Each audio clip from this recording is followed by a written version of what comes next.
4번 할 차례죠, 4번. 자, 봅시다. 설명 방식이란 말이 보이죠? 비문학에서.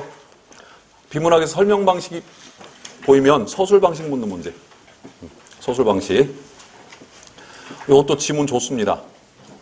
관객이나 악사의 개입 없이 그들과 말뚝이의 합작은, 예, 봉산 탈춤에 관한 지문이죠. 관객이나 악사의 개입 또는 그들과 말뚝이의 합작은 할 적에 우리나라 전통극과 다음에 서양극을 비교하는 그런 지문인데, 간단하게 우리 그 전통극의 특징을 조금 설명을 해보자면, 서양극과 우리 전통극은 이런 차이가 있어요. 우리나라 극은 좀 개방적인 면, 서양극은 좀 폐쇄적이다. 그게 뭐냐면 우리나라 그 전통극은 무대가 제한돼 있지 않아. 이게 주로 이제 마당극이라고 그래서 마당에서 관객들이 사방에 이제 그래서 처음에 극을 시작하기 전에 옛날서부터 이제 그 어느 연입회든 간에 지금도 모든 연입회들이 그 스태프들이 있잖아요. 그 스태프들이 먼저 나와서 사람들이 이제 옹기종기 모여 있잖아. 그러면 무대를 좀 넓히고 싶어. 그러면 관객들한테 가서 좀 뒤로 앉으라고. 자동이야, 자동. 그럼 너무 넓으면 또 앞으로 좀 당겨 앉으라고. 이렇게 무대를 조절할 수가 있고, 다음에, 근데 이제 그러다 보니까 우리나라의 전통곡은 이 관객과 이 배우가 서로 소통을 할 수 있는, 가끔씩 보면은 배우들이 관객들한테 가서 질문도 하고, 심지어는 무슨 뭐 똥물을 뿌린다면서, 똥물은 아니지, 바가지에 물을 퍼가지고 관객들한테 진짜 던져요. 그럼 관객들이 물벼락을 맞잖아. 그래도 이 관객들, 띨띨한 관객들은 그거 맞고 굉장히 좋아해. 왜? 같이 즐긴다고 생각해. 내가 배우라고 생각을 하니까. 참여한다는 의미 때문에. 그런데 서양의 그 연극은 이렇게 지금 이거야. 선생님이 서 있는 자리, 그다음에 학생들이 있는 자리에 다 엄격하게 구분되어 있잖아, 지금. 이게 서양극이야, 따지고 보면은. 그래서 서양극에서는 관객이 절대 무대 위로 올라오면 안 돼.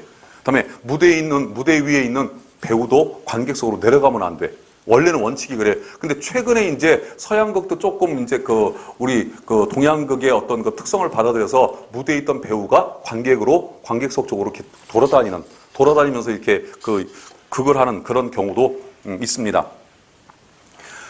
그리고 이제 우리 전통극은 음악과 같이 이루어져요. 음악이 포함되어 있어서 악사라고 하는 그 집단들이 있어. 몇 명이 이제 북도 치고 장구도 치고 피리도 불고 하는 악사라고 하는 집단이 있고, 서양극 같은 경우는 이렇게 정면으로 마주보기 때문에 연기를 할 때 배우들이 뒤를 보이면 안 돼, 원칙적으로. 돌아서면 안 된다고, 이렇게. 그러니까 옆으로, 여기까지는 허용이 돼. 근데 우리 전통극은 사방으로 관객이기 때문에 내가 앞이 보이고 등이 다 보이죠. 그러다 보니까 우리는 이 대사를 할 적에 이렇게 하면 대사가 잘 날아가. 근데 우리 전통극에서는 이렇게 대사를 하면 뒤는 대사가 안 날아가. 그래서 항상 배우들이 사방으로 움직여야 되는, 그리고 목소리가 굉장히 커야 돼요. 더더군다나 봉산탈춤 같은 경우는 탈을 쓰죠, 앞에. 그리고 이제 입에 구멍을 뚫어놓긴 하지만은 그게 그 구멍으로 이제 소리가 나가는데 그 소리가 굉장히 이렇게 가려져. 그래서 실질적으로 서양극을 하는 배우들보다 우리 전통극을 하는 배우들이 성량도 좋아야 되고, 다음에 또 무용도 해야 되기 때문에 체력도 굉장히, 저도 대학 1학년 때 탈춤을 한번 해본 적이 있어요. 에어로빅보다요 훨씬 좋아요. 살 빼는데 운동량이 엄청나게 됩니다. 그래서 관객이나 악사의 개입 없이 관객과 악사의 개입이 되는 것은 우리 전통극, 또는 그들과 말뚝이의 합작은, 그리고 우리 전통극의 특징은 극 안에 서술자가 있어. 소설로 말하면 그 극을 끌고 가는 서술자가 있어. 그 서술자 역할하는 게 바로 말뚝이의 말뚝이. 봉산탈춤에서는 말뚝이의 합작은 서양의 전통적 연극에서는 찾아볼 수 없는 탈춤의 독특한 대사 방법이다. 여기서부터 벌써부터 서양극과 우리 전통극을 대조하는 그런 내용으로 가고 있죠. 이 방법은 양반의 생각이 객관적일 수 없도록 하여 그를 우스꽝스럽게 만드는 효과적인 수단일 뿐만 아니라, 그래서 우스꽝스럽게 만드는 일을 한자어로 희화화한다고 그러죠. 희화화. 그 이상의 의의를 지닌다. 말뚝이와 관객의 합작은 탈춤으로 하여금 현실의 반영이면서도 현실의 연장일 수 있게 한다. 말뚝이와 관객의 합작은 탈춤으로 하여금 현실의 반영이면서 또한 현실의 연장이다. 이것도 전통극의 특징입니다. 단지 현실의 반영이기만 한 서양 연극은 극적 환상을 창조해 관객으로 하여금 이에 모라적인 모라가 뭐예요? 자기를 잊는 상태, 자기 자신을 잊고 어디에 빠져든 상태를 모라의 경지 이렇게 얘기를 해. 모라. 이거 모라 하려면 마약하면 돼. 바로 자기를 잊어요. 그래야 현실을 충분히 할수록 현실과는 거리가 먼 신기하며 흥미로운 별 세계를 만들 우려가 있다. 그런데 말뚝이와 관객의 합작은 이러한 가능성을 차단해버린다. 그래서 여튼간에 앞에 첫 문장만 읽어봐도 서술 방식은 대조죠, 대조. 1번, 수필은 작가의 체험을 자신의 느낌이나 생각과 함께 고백적 어조로 쓴 글이다. 이거 서술 방식 정의죠, 정의. 그다음에 전 세계적으로 연근회에서는 더 이상 고기가 잡히지 않는다고 한다. 한 보고서는 빈번한 어로 작업과 해양 오염 탓이라고 지적했다. 이거는 인과. 앞에 게 결과, 뒤게 원인이 되죠. 그다음에 3번, 나는 대뜸 달겨들어서 나도 모르는 사이에 어쩌고 저쩌고 이거 동백꽃이야, 봄봄이야. 요거는 소설 방식 서사. 일단 소설이잖아. 다음에 크게 보면 서사, 소설이니까 다음에 이제 어떤 부분, 어떤 행동을 지금 묘사하고 있죠. 그러니까 서사, 묘사 다 되는 거예요, 이거 지금. 다음에 4번, 지구는 공기와 물 등이 있고 온도가 생명체 활동에 알맞다. 그러나, 문제는 그러나가 문제죠. 화성은 어쩌고 저쩌고 대조죠, 이게. 다음에 5번, 맞춤법 문제. 상품의 가지수가 대단한데요 할 적에 주의해야 될 단어는 가지수. 가지수, 사이시오 써야 되는 경우죠. 잘 썼습니다, 가지수. 다음에 2번, 캐비닛에는 땀과 연기에 아까도 나왔었죠. 절다, 기본형은 절다고 이때 관형사형 전사미가 붙을 때는 리을이 탈락하고 바로 니은이 붙는다고 그랬죠. 그래서 따라해 전. 연기의 전. 다음에 돈을 많이 벌은이 아니라 번. 마찬가지입니다. 번. 다음에 빨래를 빨리 해라. 그리고 나서가 아니라 그러고 나서요. 그러고 나서. 그리고가 아니라 그러고. 그러고 뛰고 나서. 그러고 뛰고 나서 이 원고를 깨끗이 옮겨 적어라. 다음에 6번. 쓰기 파트 문제죠. 장문 문제. 뭡니까? 개요가 나오는 문제. 일본 문화의 수용, 주제, 제목이 일본 문화의 수용이고, 그렇다면 개요 문제는 서론, 결론을 봐야 되는데 문제가 어디서 나와서? 결론에서 나왔죠. 서론, 다음에 필요하다면 본론의 큰 항목. 서론, 일본 문화를 무조건 거부만 하는 것이 옳은 일인가를 생각해야 한다. 무조건 거부만 해서는 안 된다. 그럼 어떻게 해야 된다? 해결 방안이 나와야 돼. 그때 바로 답 보지 말고요. 바로 선택지 보시지 말고 바로 선택지를 보면 자기 생각이 개입이 돼. 중요한 거는 이 글의 관점이 뭐냐를 찾아야 돼요. 항상 자기 생각은 개입시키는 게 안 좋아. 본론을 봐야지. 일본 문화의 수용 마땅히 허용되어야 한다는 쪽이고 일단은 다음에 2번에 급속하게 받아들이지 말고 요거죠. 급속하게 받아들이지 말고 천천히 가려서 받아들이자. 요 관점에서만 가면 돼요. 정답은 4번이 되겠죠. 떳떳한 자세로 단계적, 선별적으로 일본 문화를 수용하는 자세를, 즉 떳떳한 자세, 주체적인 수용 태도를 갖자 뭐 그런 얘기가 되겠죠. 그다음에 7번 밑줄 친 이상과 지식의 어휘의 의미 관계를 묻는 문제. 어휘의 의미 관계. 이상이나 문화나 다 같이 사람이 추구하는 대상이 되는 것이 할 적에 이상하고 다음에 2번 단락에 보면은 어쨌든 이 두 가지를 추구하여 현실화시키는 데에는 뭐가 필요하다? 이때 이상을 실현시키기 위해서 뭐가 필요하다? 지식이 필요하다니까 지식이 수단이고 수단과 방법이고 이상이 목적이 되겠죠. 그러니까 이상과 지식은 목적과 다음에 수단 방법. 목적이 앞에 나오고 수단 방법이 뒤에 나와야 돼. 또 순서도 맞아야 돼 이게. 1번 경험과 지식. 경험을 통해서 지식을 쌓는 거죠. 그러니까 오히려 이거는 수단이 앞에 있고 목적이 뒤에 있는 거지. 다음에 2번 후보자, 당선자. 후보자가 돼야 당선자도 될 수가 있는 거죠. 이거는 뭐라고 설명해야 되나? 이걸 무슨 관계라고 설명해야 되나? 무슨 관계라고 설명했다나 이거를. 이건 그냥 후보자와 당선자의 관계 빼놓고 뭐 설명할 도리가 없네. 하여튼간 후보자가 돼야 그런 다음에 이 중에서 골라서 한 사람이 뭐가 되는 거야? 당선자가 되는 그런 관계겠고, 그다음에 결혼과 사랑을 해야 결혼하는 거 아니야? 정답이네요 이게. 다음에 음식과 밥, 이거는 포함 관계죠. 그래서 음식이 상위 개념, 밥이 하위 개념, 음식이 유개념, 밥이 종개념, 이런 관계 있죠. 자, 다음에 8번 지문도 좋은 지문입니다. 서술상의 특징, 서술 방식을 묻는 문제입니다. 서술 방식. 그렇게 또 쉬운 문제만은 또 아니에요. 일단락합니다. 개인이 각각 자신의 삶을 설계하고 그것을 실천에 옮길 수 있기 위해서는 우선 그에게 뭐가 주어져야 된다? 자유가 주어져야 된다. 일단 자유라고 하는 핵심어가 하나 나왔죠. 그러므로 미래 한국이 해야 할 일의 첫째는 개인에게 삶을 설계하고 실천할 수 있는 자유를 고루 보장하는 일이 아닐 수 없다 하고 보니까 앞에가 전제, 뒤가 결론이네. 그죠? 그러므로가 붙어 있으니까. 그러면 설명문이 논설문이에요. 논설문이죠. 그러면 논설문에서 서술상의 특징을 물을 때는 뭐까지 따져야 돼? 논증 방식, 추론 방식까지 따져봐야 돼. 그래서 논설문에서 이런 문제가 나오면 좀 어려워져요, 문제가. 그때 첫 문장과 두 번째 문장, 그러므로를 중심으로 첫 문장과 두 번째 문장의 관계를 보면 이게 연역 추론일까, 귀납 추론일까? 연역 추론이죠. 앞에는 모든 인류에 관한 얘기고, 그러므로 뒤는 한국이라고 좁혀졌죠. 그러니까 연역 추론이니까 앞에 있는 첫 번째 문장이 이 글에 뭐가 돼? 대전제가 돼.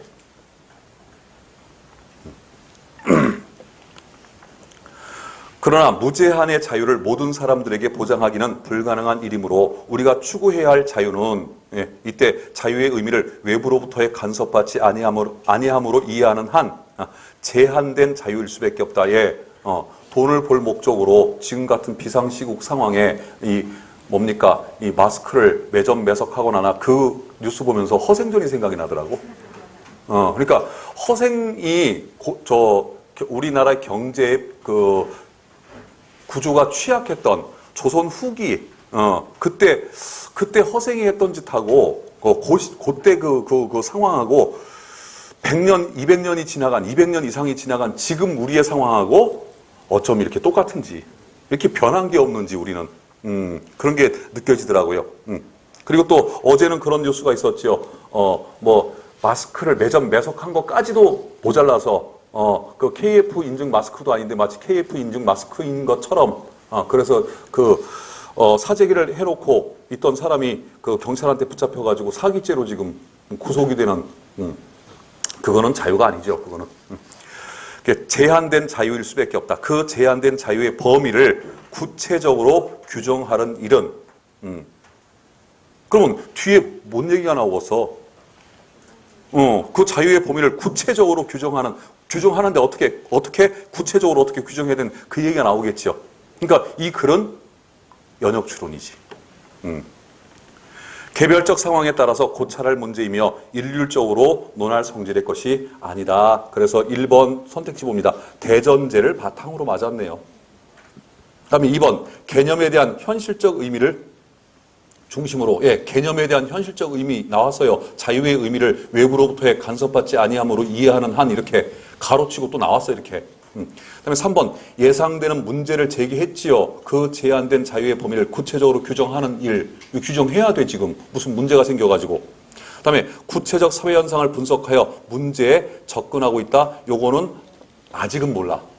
그런데 이 글이 연역 추론이잖아, 그죠? 그렇게 본다면 구체적 사회 현상을 분석해서 문제에 접근한 구체적 사회 현상, 구체적인 사례를 들어서 나중에 결론에 다다르는 현상을 한자어로 귀납이라고 그래. 귀납.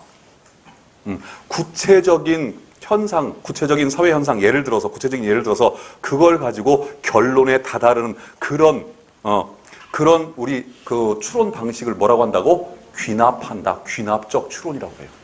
그래서 4번은 귀납 추론에 관한 설명이에요, 실은.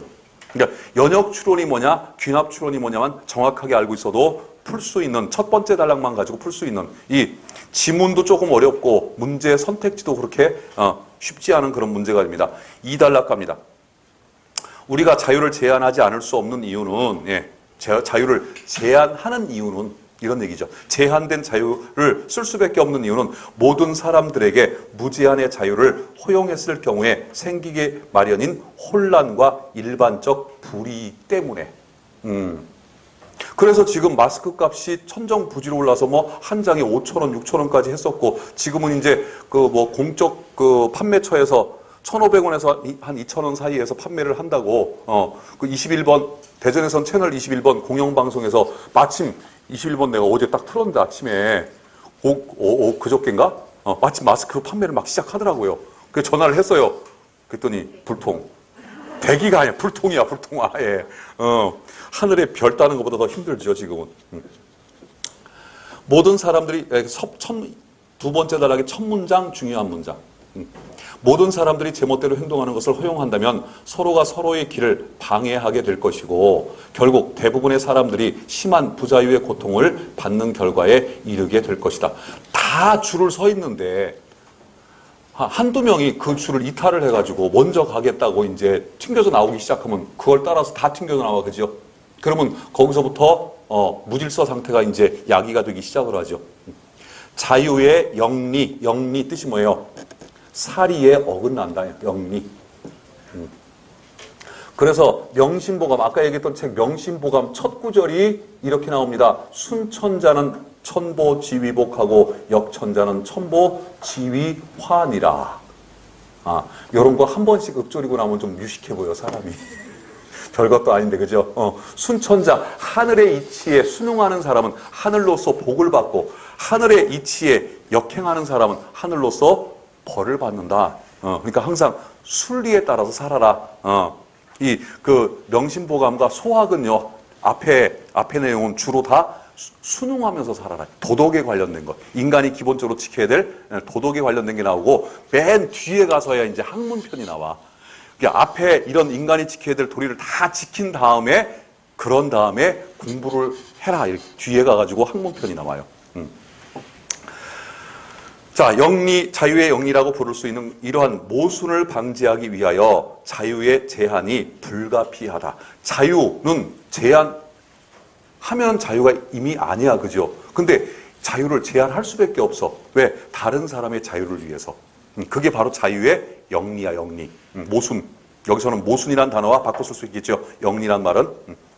자유의 제한 그 자체가 바람직하기 때문이 아니라 여기 보다 큰 악을 막기 위한 방편으로 자유를 제한한다는 이 사실을 근거로 우리는 하나의 원칙을 얻게 된다. 자유의 제한은 모든 사람들을 위해서 불가피할 경우에만 가해야 한다는 원칙이다. 이게 주제문이죠. 모든 사람들을 위해서 불가피할 경우에만. 자유에 대한 불필요한 제한은 정당화될 수 없다. 사회의 질서와 타인의 자유를 해치지 않는 한 최대한의 자유를 허용하는 것이 바람직하다. 그래서 필자의 주장이 되겠죠, 이게. 그러니까 우리가 지금 그 뭡니까, 신천지에 대해서 자꾸 거론하는 것도 그 사람들 때문에 지금 우리가 피해를 받으니까 자꾸 거론이 되는 거죠. 그런 거지. 종교의 자유, 우리나라만큼 종교의 자유가 정말 강하게 허락되어 있는 나라도 전 세계에서 찾아보기가 쉽지가 않아요. 그래서 우리나라에 쉽게 말하면, 이렇게 말하면 나도 좀 할 말 없는데, 뭐가 사입이고 뭐가 사입이가 아닌지는 나도 뭐 그 기준은 없어. 하지만 우리가 통상적인 통념으로 봤을 적에 사입이 종교가 굉장히 많은 나라가 우리나라예요. 왜? 종교의 자유를 인정을 하기 때문에. 근데 이런 현상이 벌어질 때는 그 자유조차도 좀 제한을 할 필요가 있지요. 공익을 위해서. 다음에 9번, 8번 지문 내가 아까 중요하다고 그랬지요. 이런 지문들이 이번 코로나 사태와 더불어서 조금 생각해봐야 할 그런 지문들입니다. 9번 갑니다. 다음 중 아래 가, 나의 밑줄 친 주장을 이끌어내는 공통적 원리가 주장을 이끌어낸다. 이끌어내는 게 뭐야? 한자어로 이끌어낸다. 추론. 이게 추론 방식을 묻는 문제. 하여튼 추론 방식 나온 학생들은 일단 어렵다라고 생각을 해버려. 추론 방식 해봐 연역 추론, 귀납 추론밖에 없잖아. 선생님 변증법적 추론, 에이 그거는 눈에 확 띄잖아, 그죠? 연역 추론이냐 귀납 추론이냐 이것만 잘 보시면 돼요. 박지원의 별표회나 의청소통소라고 하는 글입니다.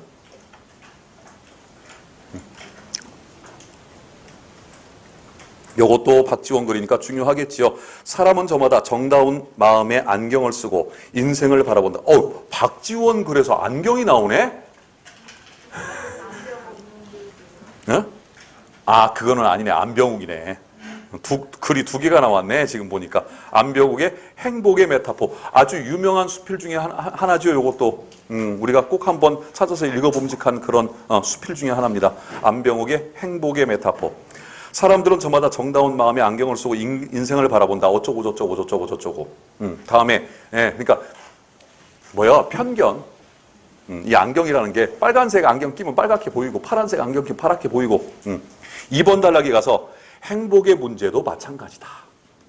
그래놓고 네 번째 줄 밑으로 쭉 내려가서 돈, 건강, 가정, 명성, 쾌락 등은 행복에 필요한 조건, 수단일 뿐이지 이것 자체가 행복이 되는 건 아니죠. 그러나 행복의 조건을 갖추었다고 이런 돈, 건강, 가정, 명성, 쾌락 이런 것들을 다 갖추었다고 다 행복해지는 것은 아니다. 그럼 행복은 어째서 어떻게 행복해지냐? 행복하다는 것과 행복의 조건을 갖는다는 것과는 엄연히 구별해야 할 별개의 문제이며 집을 지으려면 돌과 나무와 흙이 필요하지만 그런 것을 갖추었다고 곧 집이 되는 것이 아님과 마찬가지다. 마찬가지다. 무슨 추론? 유비추론이죠. 최근의 추론 문제 가장 대세가 이 유비추론이야.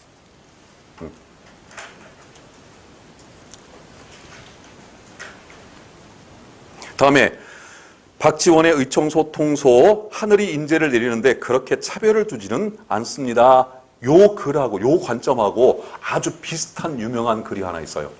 바로 허균의 유재론. 제 블로그에 있을 겁니다.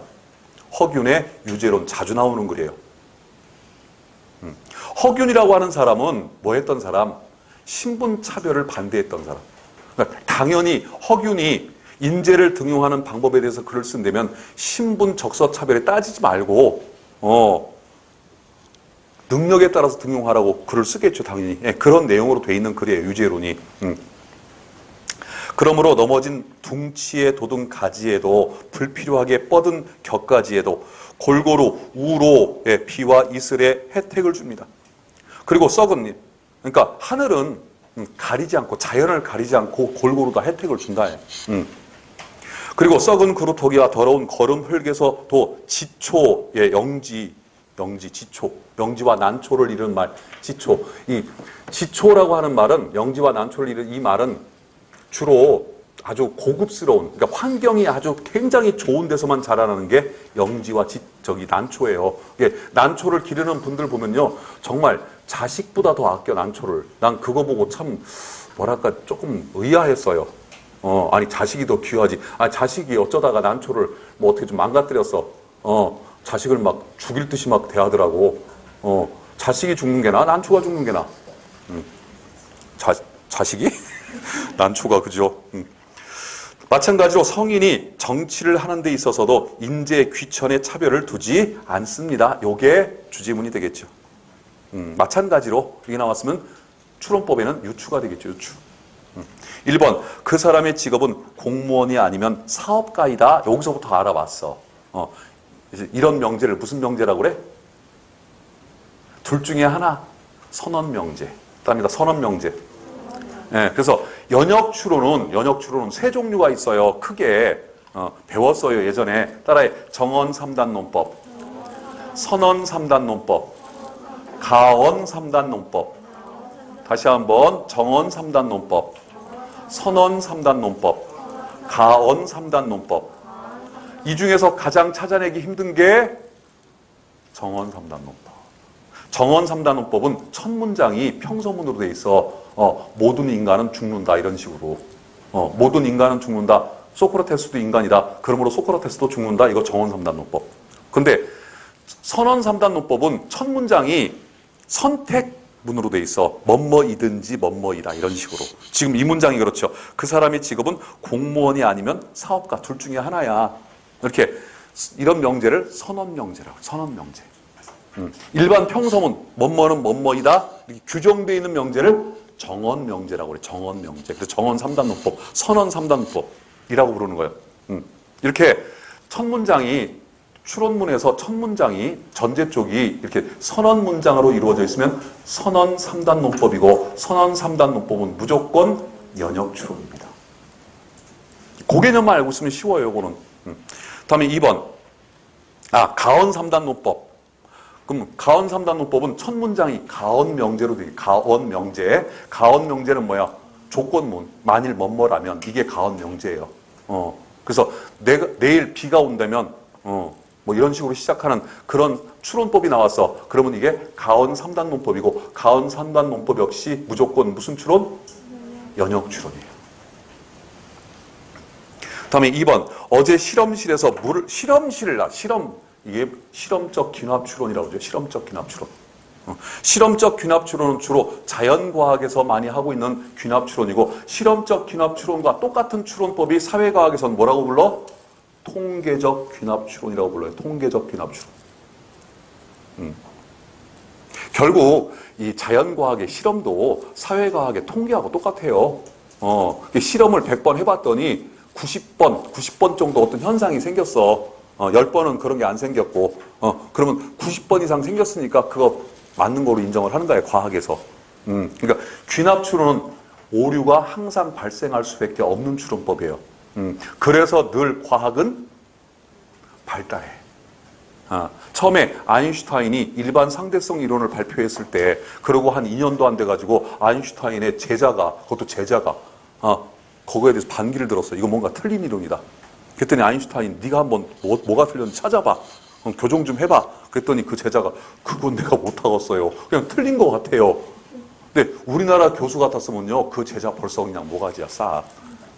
근데 아인슈타인은 그러질 않고 정말 틀린 게 있나 하고 한 2년을 또 연구를 해가지고 보니까 틀린 게 있어. 그 해결책을 찾았어. 그래서 발표한 게 특수상대성 이론이죠. 그래서 과학은 발달을 한다고. 근데 특수상대성 이론도 나중에 보니까 결함이 있어.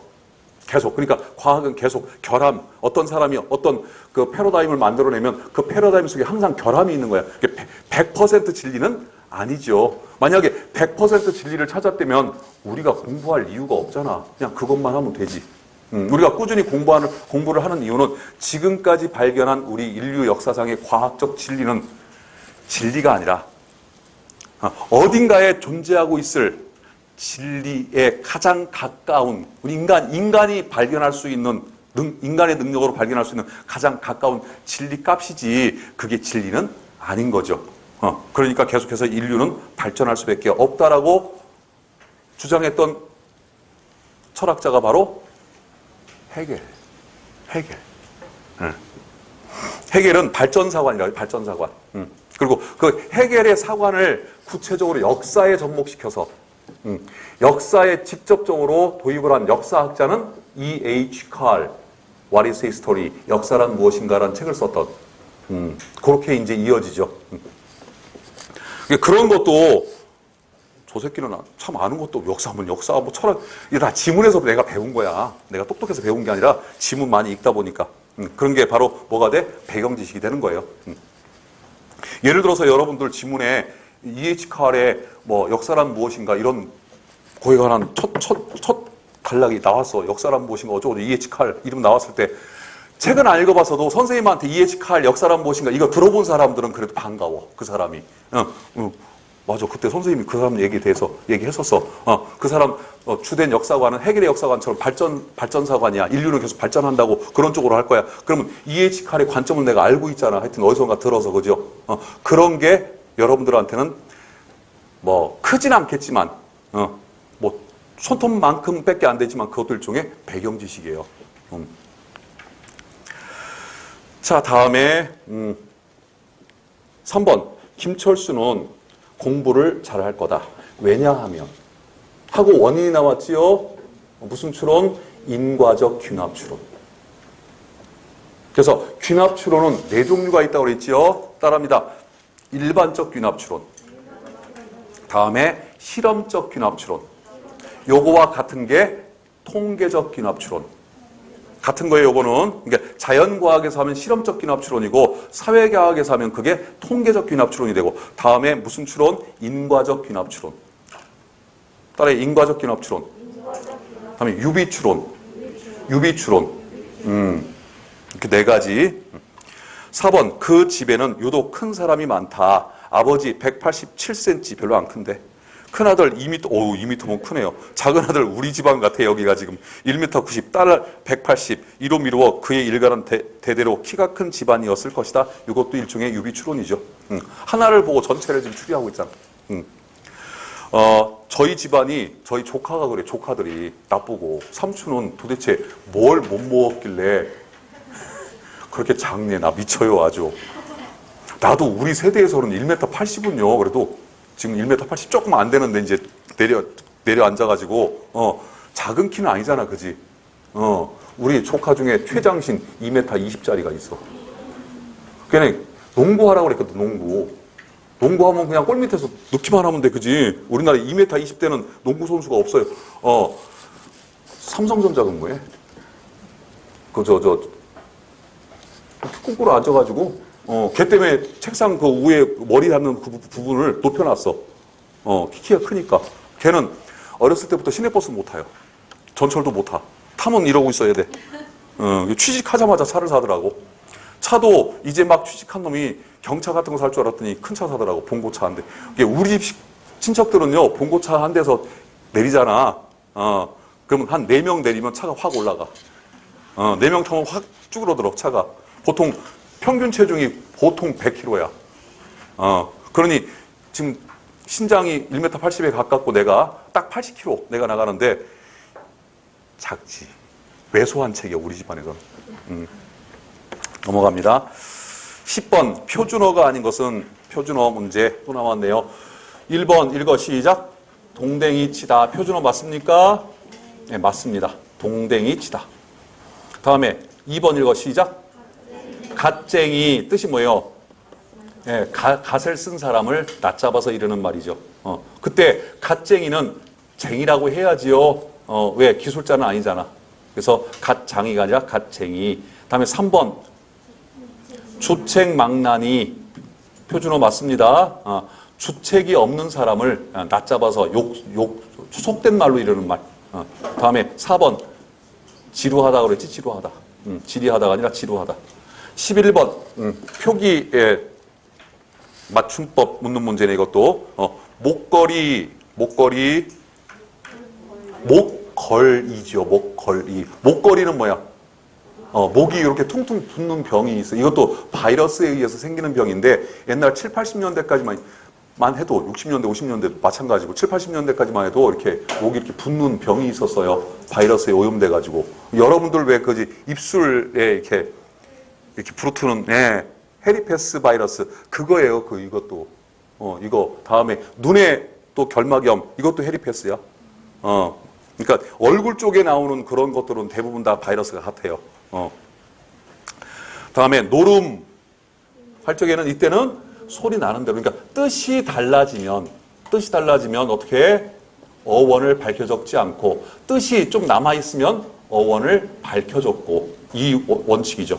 그래서 노름 할 적에는 놀음이 아니라 노름, 소리 나는 대로 노름.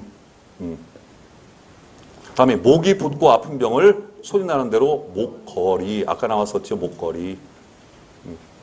영희가 자주 울문, 울문 틀리지 않았어요. 자주 쓰는 말은 아닌데 틀리진 않았어요. 더 이상 영희가 자주 우는 것은 해야 자주 쓰는 말이지. 우리가 흔히 볼 때는 영희가 자주 우는 것은 더 이상 이상한 일이 아니었다. 이렇게 흔히 문장을 많이 쓰는데 울문 이래버리니까 좀 이상한 거예요. 지금 이게 안 보던 단어라서. 울문 할 적에 움이라고 하는 단어는 울다의 명사형 전성어미. 지금 이때 울문, 이 단어는 품사가 뭐예요? 동사예요? 형용사예요? 명사예요? 동사죠, 동사. 왜? 앞에 자주라고 하는 부사가 수식하고 있죠. 다음에 울다는 형용사 아니에요, 동사예요. 그러니까 이때 밑에 붙어 있는 미음은 관형사형, 명사형 전성어미가 되겠죠. 그래서 동사나 형용사의 명사형이냐, 아니면 명사와 전미사가 붙어 있는 파생 명사냐, 이거를 가르는 기준은 뭐라고 그랬어? 서술성이 있냐 없냐, 이거라고 그랬죠. 서술성이 있다는 말은 무슨 의미라고 그래서 첫 번째 의미상의 주어나 목적어를 가지고 있냐 없냐, 있으면 서술성이 있다. 서술성이 있으면 품사가 뭐라고? 동사나 형용사. 다음에 앞에 부사의 수식을 받냐 안 받냐요. 부사의 수식을 받으면 서술성이 있다고 하는 거죠, 동사나 형용사. 그런데 그 반대로 의미상의 주어 목적어가 없거나 또는 앞에 관형어의 수식을 받고 있으면 이거는 명사가 되는 거죠. 그때는 파생명사가 됩니다. 다음에 12번. 이 글에서 우려한 현대 휴머니즘의 상황과 직접적인 관계가 없는 것, 문제 유형은 정보 추리 문제입니다. 문제도 괜찮고 다음에 지문도 좋고 1단락이 승질나게 만들죠. 그죠? 1단락하고 2단락이 세 줄이야. 뒤에 가가지고. 이거 분명히 시험관이 장난쳐 놓은 거죠. 그러니까 필요한 만큼만 읽으세요. 필요한 만큼만. 현대 휴머니즘은 불안의 휴머니즘이요. 회의의 휴머니즘. 이때 회의는 무슨 뜻? 의심을 품다. 의심을 품어야 되는 뭔가 의문스러운 그런 휴머니즘. 위기의 휴머니즘이다. 예, 현대 휴머니즘을 바라보는 필자의 관점이 어때요? 좀 부정적이야. 이런 걸 생각하면서 읽으라고 항상. 현대 휴머니즘은 자기 스스로의 예지와 능력을 가지고서는 도저히 해결할 수 없는 거대한 사회적, 역사적, 문화적 난 문제에 부딪혔다. 이 아포리아를 어떻게 돌파하느냐, 여기에 현대 휴머니즘의 중대한 과제가 있다. 이거에 대해서 쓰겠다요. 이 글은 해결 방안을 제시하는 논설문으로 가기가 쉽겠죠. 그래서 우리는 먼저 현대 휴머니즘이 처해 있는 어려운 역사적, 사회적 상황을 정리해 볼 필요가 있다. 여기까지가 대체적으로 첫 단락. 끄트머리 같아, 느낌이. 그죠? 여기서 단락 나누기가 됐어야 되는데 이 시험관이 우리한테 장난친 거야. 그래서 여기까지만 읽고 그런 다음에 여기 보면 현대 휴머니즘이 처해 있는 이런 문제점을 돌파하기 위해서 돌파하는 게 현대 휴머니즘의 중대한 과제인데 그 과제를 실현시키기 위해서 현재 우리 현대 휴머니즘이 처해 있는 상황이 어떠냐, 어떤 어려운 상황에 처해 있길래 이런 것들을 지금 휴머니즘이 해결을 못하냐, 그 처해 있는 게 뭐냐, 그거부터 한번 살펴보자까지 나온 거야. 그죠? 이렇게 첫 단락의 마지막 문장은 무슨 문장? 쟁점화 문장. 필자가 무엇에 대해서 어떻게 쓴다라는 걸 알려주는 문장이라고 했죠. 논지가 형성되는 문장이라고 그랬죠. 그럼 눈치가 글을 많이 읽고 눈치가 빠른 학생 같으면 여기서 딱 끊으면서 여기까지가 첫 단락이네, 이렇게 생각을 하실 거란 말이야. 1번. 수단과 목적이 도취된 물질사회에서의 자기소외. 2번. 자본과 생산수단의 독점에서 비롯된 빈부격차. 3번. 대량 살상무기 앞에 속수무책으로 노출되어 있는 현실활적의 1번의 자기소외, 2번의 독점 또는 빈부격차, 3번의 대량 살상무기, 이런 단어들이 분명히 나올 거예요. 다음에 급속한 경제의 발달로 인한 여기 자연과 생활환경의 황폐화, 이런 단어가 나올 거예요. 안 나오면 답이 되는 거예요, 이제. 그리고 이게 지금 문제를 보니까 일단은 정보 파악 아니면 정보 추리 문제인데, 정보 파악과 정보 추리의 차이점은 뭐냐? 이런 단어들이 똑같이 이 지문 안에 나와 있으면 정보 파악이야. 그런데 이런 단어들이 같은 뜻의 단어로 다른 단어가 동의어나 비슷한 말들이 나와서 그러면 그 문제가 정보 추리 문제가 되는 거예요. 차이는 거기에 있는 거예요. 그러니까 정보 파악이나 정보 추리나 결국은 같은 유형이야. 따지고 보면 크게 다른 게 없어요. 그러면 여기 나오는 자기소외 또는 독점, 빈부의 격차, 다음에 대량 살상무기, 다음에 자연과 생활환경의 황폐화, 이런 단어를 기억해 가면서 지문을 빨리 읽으면서 찾아내야지요. 그러니까 이런 문제가 풀기가 어렵다는 거예요. 왜? 시간이 많이 걸려. 자, 봅니다. 근대 시민사회는 19세기 말엽에 이르러 붕괴 위기에 봉착했다. 근데 시민사회가 나타난 것은 바로 이제 프랑스 혁명을 시작으로 해가지고, 다음 산업혁명, 그래서 이제 경제 인구들이 나타나면서 시민사회가 급성장을 했는데, 19세기 말에 이르러서 이제 서서히 20세기에 와서는 시민사회가 오히려 곤란을 겪는 그런 일들이 벌어지죠. 왜냐면 20세기서부터 뭐가 탄생하기 시작해? 아까 나왔었잖아요. 과학, 자연과학이 발달 때문에 전문가 집단이 자꾸 탄생을 해. 그러니까 일반 시민사회에 속해 있던 시민들이 뭐가 돼? 소시민이 돼, 소시민. 그 물질 문명에 의한 소시민의 자기 소외 현상을 시로 표현했던 대표적인 시인이 누구야? 김광균. 김광균의 주제의식이 그거예요. 물질 문명에 의해서 자기 소외 현상을 느끼게 되는 소시민의 고독과 우울감을 가장 잘 표현. 그래서 김광균을 무슨 시인? 고독의 시인이라고 부른다고. 고독의 시인. 근데 김광균이 다루고 있는 고독은 무슨 고독? 물질 문명에 의한 자기 소외의 고독. 그 김광균 시인과 그 분위기가 흡사한 소설가가 한 명 있다고 그랬죠. 우리 현대 소설가 중에 그 사람이 바로 김승호이라고 그랬죠. 무진기행. 다음에 서울 1964년 겨울 썼던 김승호. 이렇게 우리가 비문학을 읽으면서, 비문학 지문을 읽으면서 문학을 이렇게 자꾸 배운 걸 자꾸 떠올려야 돼. 그래야 자꾸 연계가 되고, 그래야 배경 지식이 생기는 거예요. 그러니까 흔히 학교 때부터 나는 그거 되게 싫었어요. 학원이나 학교나 문학 선생님 따로, 비문학 선생님 따로. 또 문학도 시 가르치는 선생님 따로, 소설 가르치는 선생님 따로. 나 이거 되게 싫었어요. 선생님들이 물론 이제 대학에서, 우리 국문과 같은 경우는 대학에서 전공이 많이 갈려. 그래서 고전문학을 전공한 사람들이 한자를 많이 알아. 나같이 고전문학 전공 안 한 사람들은 한자를 잘 몰라. 그 사람들에 비해서. 여러분들보다는 좀 더 잘 알겠지만, 그러니까 각 파트가 있어요. 하지만 대학 4년을 공부하고 나온 사람이라면 중고등학생들을 가르칠 만한 실력은 돼. 자기네들이 공부를 하면. 그때 각자가 파트를 나눠서 가르치게 되면요. 뭐가 안 돼? 종합이 안 돼. 근데 한 사람이 가르치면 비문학 얘기도 했다가 문학 얘기도 했다가 이런 장점은 있지. 그러니까 종합이 되죠. 근데 문제는 지금 수능이 지문들이 어떻게 나오냐면 길게도 나오지만 문학과 비문학 또는 문학에서 시나 소설이 같이 한꺼번에 어떻게 한 지문에 섞여서 나오는 그런 문제들이 지금 출제가 되고 있고, 앞으로 수능이 이렇게 간다면 공시도 앞으로 2, 3년 후에는 또 우리 공시에도 그런 지문들이 한두 개가 지금 보이고 있어요. 그렇게 볼 적에는 자꾸 이 영역을 분리할 게 아니라 영역을 분리해서 배워놓고 그거를 종합하는 공부가 굉장히 필요하다고 지금. 다음에 산업혁명은 일면에 있어서 근대적 인간의 위대한 승리를 의미하지만 다른 면에 있어서, 그래서 산업혁명의 아까 명암 나왔었지. 명암, 순기능과 역기능 대조를 하고 있죠. 소설 방식은 대조입니다.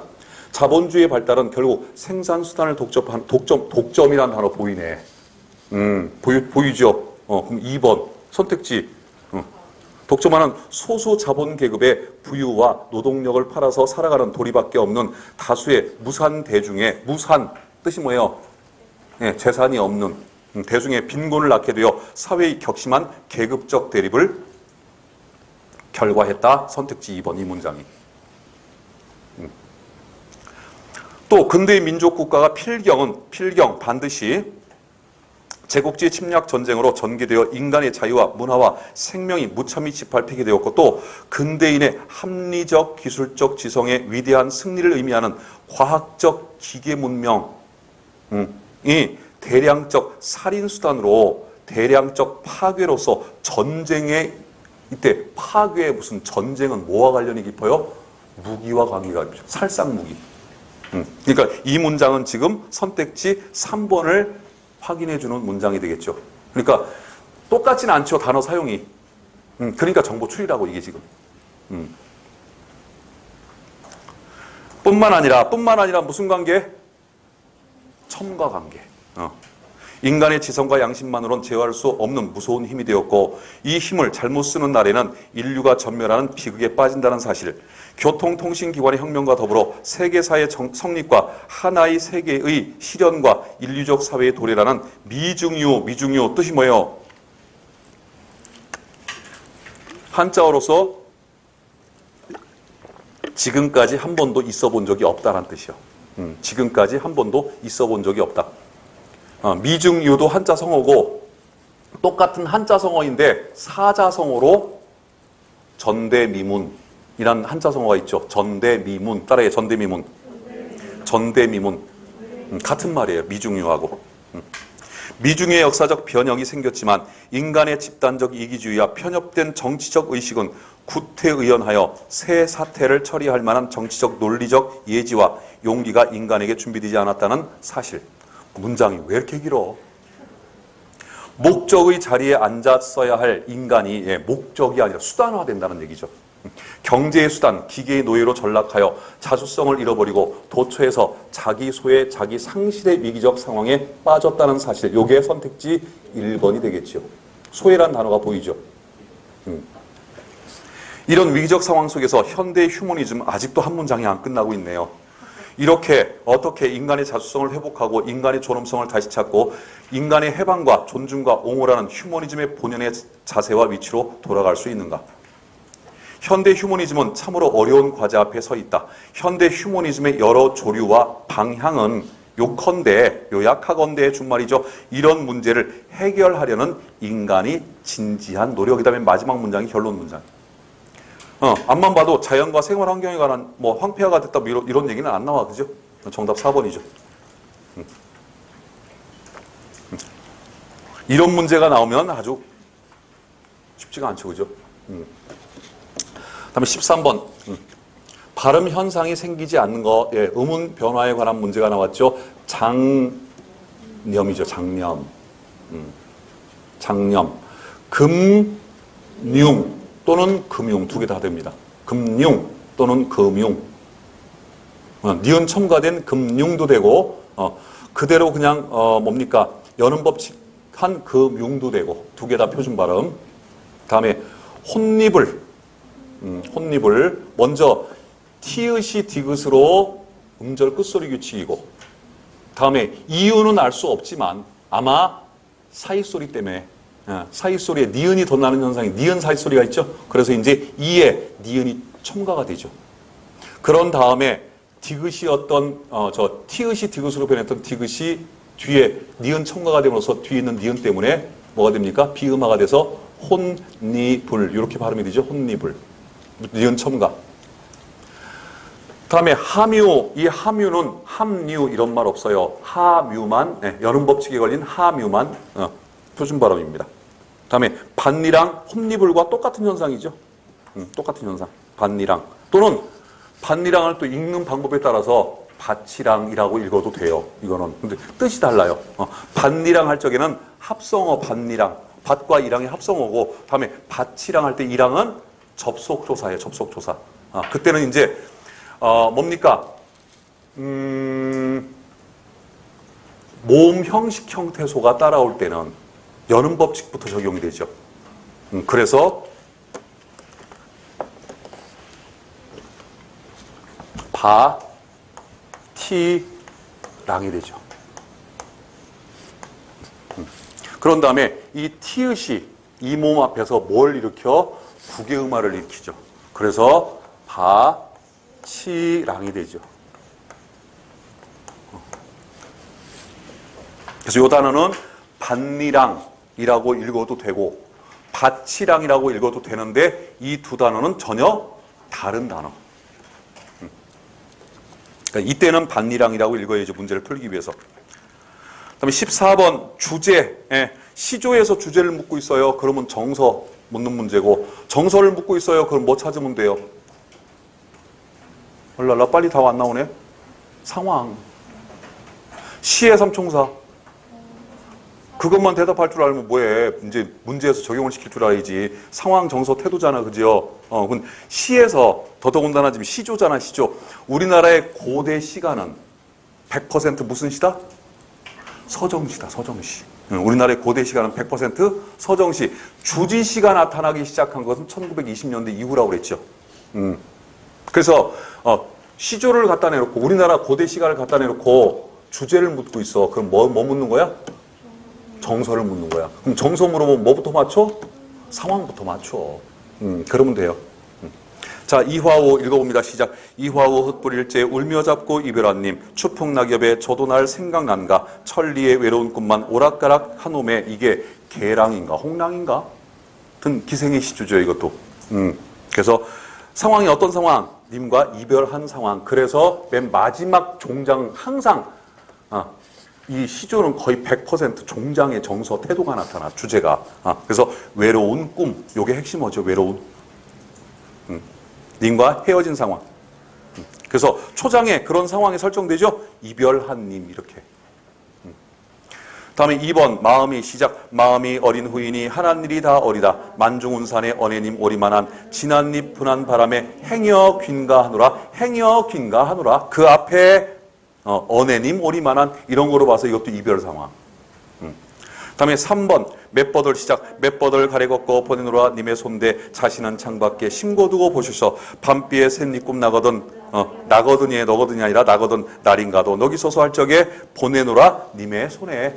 님이 옆에 있으면 그냥 주면 되지 뭘 보내기는 그죠? 그러니까 1번, 2번, 3번 다 무슨 상황? 이별 상황. 요것만 맞추면 돼. 상황만 맞추면 돼요. 이렇게. 어려운 문제 절대 아닙니다. 4번 이화의 시작. 이화의 월백하고 은한이 삼경인제 일지춘심을 자기에 알야만한 다정도 병인양하여 잠 못 들어 하노라. 이조년 선생이 썼던 시인데 참 자주 나오는 시 중에 하나죠. 요건 4번 이화의 월백하고는 봄밤에 느끼는 뭔가 서글픈 정서를 표현했을 뿐이지 여기는 이별 상황은 없어요. 어차피 1번, 2번, 3번, 4번이 다 슬퍼 시는. 그죠? 그럼 정서 갖고 풀려면 정서 갖고 안 풀려. 정서를 물어볼 때는 뭐 갖고 풀어라? 상황 갖고 풀면 쉬워요. 그래서 시가 됐건 시조가 됐건 시가 문학 문제가 나왔어. 그러면 정서를 묻던 태도를 묻던 뭐부터 시작하면 돼? 상황부터 시작을 하면 돼요. 상황부터. 다음에 15번. 예, 언어 순화 문제. 곤색은 검남색으로 순화하자 맞습니다. 선착장은 한자어죠. 그래서 나루토로 순화하자 맞습니다. 다음에 견습 기자는 견습은 수습으로 순화하자. 이것도 맞습니다. 다음에 불입. 불입은 돈을 내는 것을 불입이라고 하는데 주로 이제 납부란 말을 많이 써요. 납부하다. 또는 뭐 내다. 또는 치르다. 우리말로 이런 말들이 있죠. 근데 이제 그 불입이란 말을 굳이 순화해서 쓴다면 납부 또는 냄 또는 치름 뭐 이런 정도로 순화해서 쓸 수 있고 들여놓는 거하고는 달라요. 뜻이. 불입은 돈을 낸다는 뜻이에요. 다음에 16번. 다음 중 가장 올바른 문장은 어법 문제네요. 문장이 좀 길지요. 재해대책본부는 요즘에 재해대책본부가 무지하게 바쁘죠. 이 코로나도 재해이기 때문에 이번 호우로 인한 남부지방의 재산 피해가 이번 호우로 인한 남부지방의 재산 피해가까지가 하나의 구야. 따지고 보면은 이게 400억 원이 넘는 것으로 집계하고 있으나 누가 집계하고 있어요? 재해대책본부가. 아직까지는 뭐 크게 문제가 없어요. 그죠? 앞으로 더욱 증가할 것으로 뭐가 증가해요? 피해 규모 또는 피해액이 증가하는 거지. 지금 여기다 주어를 그거 안 집어넣으면 계속해서 재해대책본부가 주어가 돼서 재해대책본부가 증가를 해? 그게 아니라 피해 규모가 또는 피해액이 더욱 증가할 것으로 전망된다. 맞습니다. 근데 그 전망된다도 틀렸네. 주어가 재해대책본부잖아. 재해대책본부가 전망하는 거지. 그죠? 전망한다가 맞네요. 다음에 보다 중요한 것은 역시 의존명사 주어가 출발하고 있지요. 그러면 뒤를 보세요. 빨리 구사할 수 있어야 한다. 어디 한 군데도 지금 의존명사가 있네. 수. 근데 그거 갖고는 안 돼. 것이 나오면 주로 것이 나와야 돼. 것. 또는 것을 대신할 수 있는 의존명사. 아까 뭐 점. 뭐 이런 것들이 나와야 돼요. 자, 다음에 그녀는 자신이 이기적인 줄을 알면서도 남에게서 자신이 그렇다는 말을 어떻다는 말을 이기적이다는 말을 무척 듣기 싫어한다. 누가? 앞에 있죠. 같은 문장 성분이죠. 만약 문장 성분이 다르면 생략할 수 없지요. 그러니까 3번은 큰 문제가 없죠. 4번 장차. 장차 문장 부사죠. 이 장차가 나오면 뒤에 뭐가 나와야 돼? 뭐뭐뭐뭐 해야 한다. 뭐뭐뭐 해야 할 것이다. 이런 서술어들이 나와야 돼. 근데 나왔네. 잘 선도해야 한다. 이 나라의 주역이 될 장차 이 나라의 주역이 되다. 누가? 그게 없네. 그죠? 주역이 되는데 누가 주역이 되다 할 적에 누구누구가 청소년이 주역이 되다 할 적에 청소년이 문장 성분 주역이 바로 안 나오지. 보호. 되다잖아. 되다. 되다 아니다. 요 두 서술어는 뭐 갖고 있는 서술어? 보호를 갖고 있는 두 자리 서술어라고 그랬죠. 이게요, 금방 이렇게 바로 보면 바로바로 안 나와요. 이게 되다가 잘 눈에 안 보여요. 희한하게도. 다음에 기둥임으로 고기만 틀렸어요. 우리는 청소년을 잘 선도해야 한다. 그래서 뒤에 청소년을이 나왔어도 앞에 청소년이, 그죠? 주어하고 또 뒤에 앞에 이제 청소년을 썼어. 장차 이 나라에 장차 청소년이 이 나라의 주역이 될 기둥이므로 우리는 잘 선도해야 한다? 틀려. 이것도 틀려. 왜? 앞에는 청소년이 주어고 뒤는 목적어 자리니까 목적어 자리하고 주어 자리하고 격이 다르죠. 함부로 생략하면 안 된다고 그랬죠. 그렇게 하려면 이제 장차 청소년이 이 나라의 주역이 될 기둥이므로 우리는 그들을 잘 선도해야 한다라고 이렇게 똑같은 단어를 한 문장에서 두 번 쓰는 거 별로 좋지 않아요. 그럴 때는 어떻게? 받아서 쓰면 되지. 받아서 쓰는 품사를 뭐라고 그래? 그렇죠. 대명사라고 그러죠. 대명사. 다음에 17번 재미있는 어휘 문제. 동물의 새끼를 이르는 말이다. 뜻풀이가 잘못 연결된 것은 내가 그 얘기 했어요. 아무리 공부에 빠져 있어도 좀 틈을 내서 그 월요일 날 하는 우리말 맞추기? 우리말 달인? 하여튼 우리말 겨루기? 그거는 좀 보라고. 거기 보면 어휘, 우리 시험 문제 나오는 어휘 많이 나와요. 자, 다음에 봅시다. 꺼병이는 꿩의 어린 새끼를 이르는 말입니다. 따라합니다. 꺼병이. 다음에 고돌이. 화투에서 5점짜리가 아니라 네, 여기 고등어의 새끼를 고돌이라고 그래. 따라합니다. 고돌이. 네, 고등어의 새끼. 다음에 능손이. 곰의 새끼를 능손이라고 불러요. 다음에 개호주. 이거는 호랑이의 새끼를 개호주라고 불러요.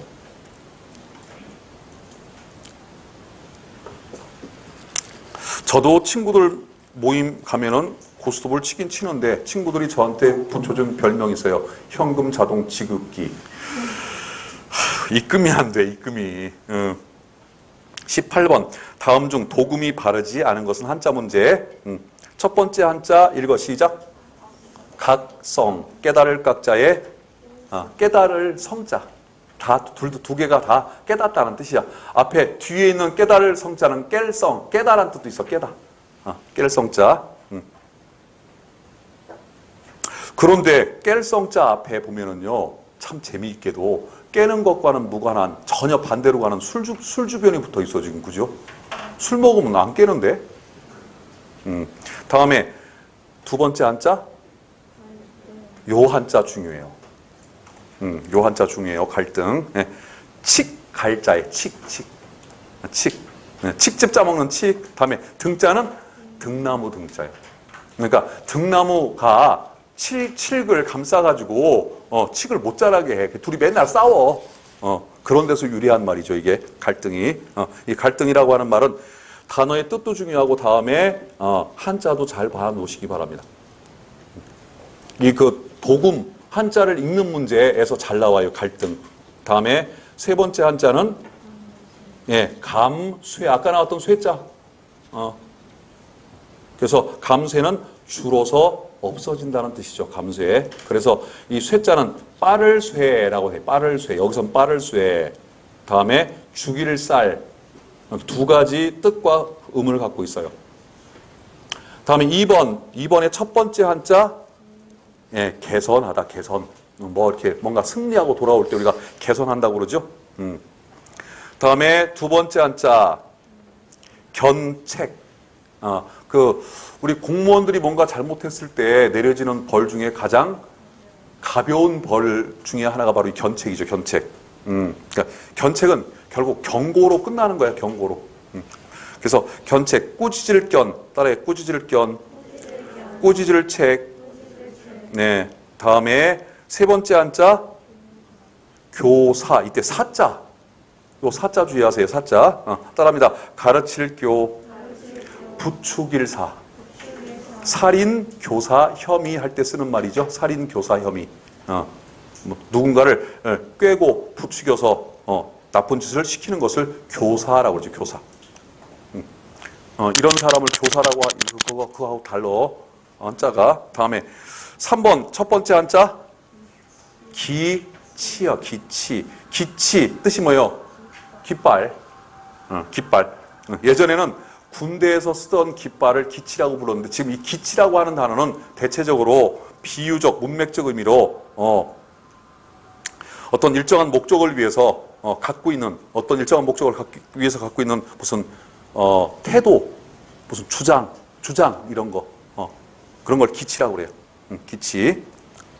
요때 그 기자에 붙어 있는 변, 모방변 주의하시고 다음에 치자 앞에 붙어 있는 수건건자예요. 이게 수건건변, 수건변.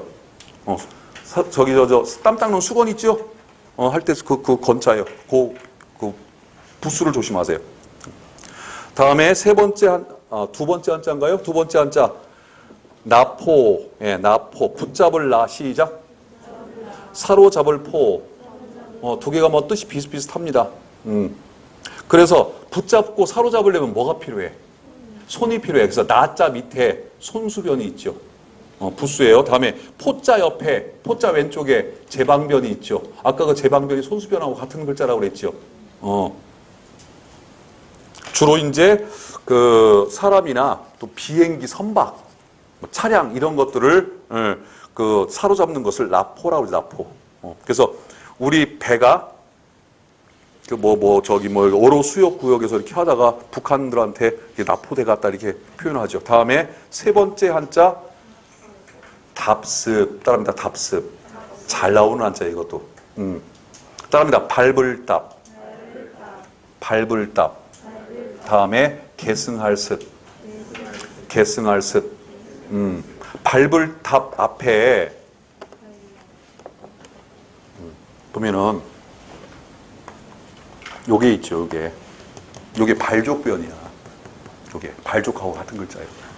흔히 발족 같은 글자예요. 이게. 그러니까 요 글자가 들어가면 주로 이제 발과 관련된 이 부수가 들어가면 발과 관련된 글자이거나 아니면 걷는 거, 걷는다, 뛴다 뭐 이런 뜻이 많아요. 얘네들이. 다음에 엄습할 습자를 보면은 용용 밑에 옷의가 있지요.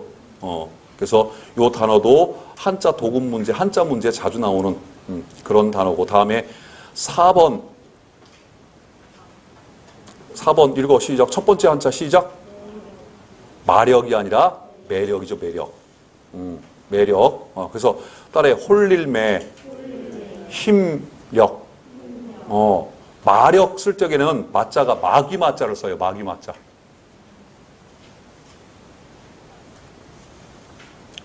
마귀마자. 다음에 두 번째 한자 모욕. 따라해. 모욕. 업신여길 모.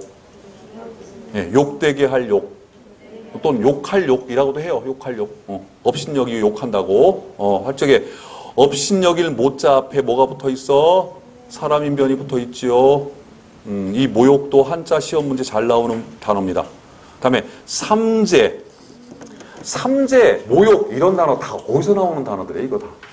지금 여기 나오는 단어들 중에 약 70%는요, 기미독립선언서에 나오는 단어들이 이게 다. 그래서 내가 그 얘기 했잖아. 기미독립선언서. 여기 나오는 한자는 좀, 공부해놔라. 그럴 적에, 공부할 적에 한자를 외우려고는 하지 말고, 써봐. 어떤 모양, 그려보라고. 그려보고 그 글자를 눈에 넣어놔야 돼요. 쓰기까지만. 그러니까, 그러려면 뭐가 필요해? 붓수를 이용하는 게 가장 편해요. 삼자, 따라합니다. 벨삼자. 칼로 베다 할 때 쓰는 벨삼자. 다음에 덜제자. 덜제자. 그래서 풀을 깎듯이 베어서 없애버린다. 그래서 삼재. 여기 이 중에서 좀 주의해야 될 단어들, 한자 문제로 자주 나오는 단어들은 1번에 따라의 갈등, 다음에 감쇠, 다음에 개선, 다음에 교사, 다음에 나포, 답습, 다음에 삼재, 요런 단어들은 자주 나왔던 단어들이에요. 시험 문제. 다음 19번 역시 한자 문제네요. 첫 번째 한자 퇴영. 다음입니다. 퇴영. 퇴영. 예, 뜻은 뒤로 물러나서 움직이지 않는다 이런 뜻이에요. 첫 번째 뜻은 뒤로 물러나서 움직이지 않는다. 다음에 두 번째 뜻은 어떤 진취적인 기상이 사라진다 이런 뜻이에요. 그러니까 진취적, 퇴영적이 서로 반대말이야. 퇴영적의 반대말 진취적. 퇴자는 따라합니다. 물러날 퇴. 영자는 갓난아이 영. 네, 갓난아이 영. 요 단어도 한자 문제에 자주 나오는 단어입니다. 퇴영. 다음입니다. 건설. 건설. 예, 이때 건자는 세울 건자. 세울 건자. 이 세울 건자가 잘 나와 시험 문제에. 그 세울 건자 민 책받침변이라고 그러죠. 이게 책받침변이고 이거는 민 책받침변. 점이 있는 건 그냥 책받침. 이거는 점이 없다고 해서 민 책받침 이렇게 여기 걸려 있어. 건자는. 건설할 때 건자는 세울 건자는. 다음에 설자 베풀설. 다음에 뭐요? 좌천. 승진의 반대말이죠. 좌천. 왜 좌천이요? 왜 좌천이 승진의 반대말이요? 이 좌가 왼 좌자인데 이 외다라는 단어의 뜻이 뭐라고 그랬어요? 예, 그릇되다, 잘못되다 이런 뜻이에요. 오른쪽, 바른 쪽, 바르다, 옳다 이런 뜻이고 이 외는 뭐요? 옳다의 반대말 그릇되다, 잘못되다 이런 뜻이에요. 그러니까 좌천은 잘못된 쪽으로 가는 거니까. 그래서 천, 옮길 천. 여러분들 국사 시간에 그 수도를 옮기는 걸 천도, 그죠? 천도. 그 천자예요, 이 천자가. 그래서 이 천자 보면은 책받침변이 붙어 있죠. 이 책받침변이 붙어 있는 것들이 대부분 다 움직인다는 뜻을 많이 갖고 있어. 뭔가 움직이는 단어들은 대부분 다 책받침변이 붙어 있어. 그러니까 책받침변이 뭐와 같은 거냐? 한자에서는 발통 같은 게 발통. 발통. 바퀴 같은 거. 그래서 책받침변이 붙어 있으면 대부분 다 움직이는 것들이 굉장히 많아요. 다음에 명료. 예. 밝을 명자, 밝을 료자요. 밝을 료자. 다음에 2번. 그 2번에 보면은 첫 퇴영 할 적에 영자가, 이 영자는 영화영자예요. 영화영자. 영화 뜻이 뭐예요? 뭔가 복되고 번성하고 뭔가 화려한 거 뜻할 때 쓰는 단어. 영화영자. 다음에 3번에 건설 앞에 똑같은 글자인데 앞에 사람인변이 하나 더 붙어 있죠. 요거는 굳셀 건자요. 우리 건강할 때 쓰는 말 건강하세요. 이거 써요. 굳셀 건자. 다음에 4번 세 번째 좌천할 때 천자. 이 천자는 천박할 천자, 천할 천자. 천박하다 할 때 쓰는 천할 천자. 자, 다음에 20번 하근찬의 순환이대. 다음 글과 어울리는 한자 성어는 예, 그 작품 문학 작품을 한자 성어에 적용시키라는 그런 문제가 되겠지요.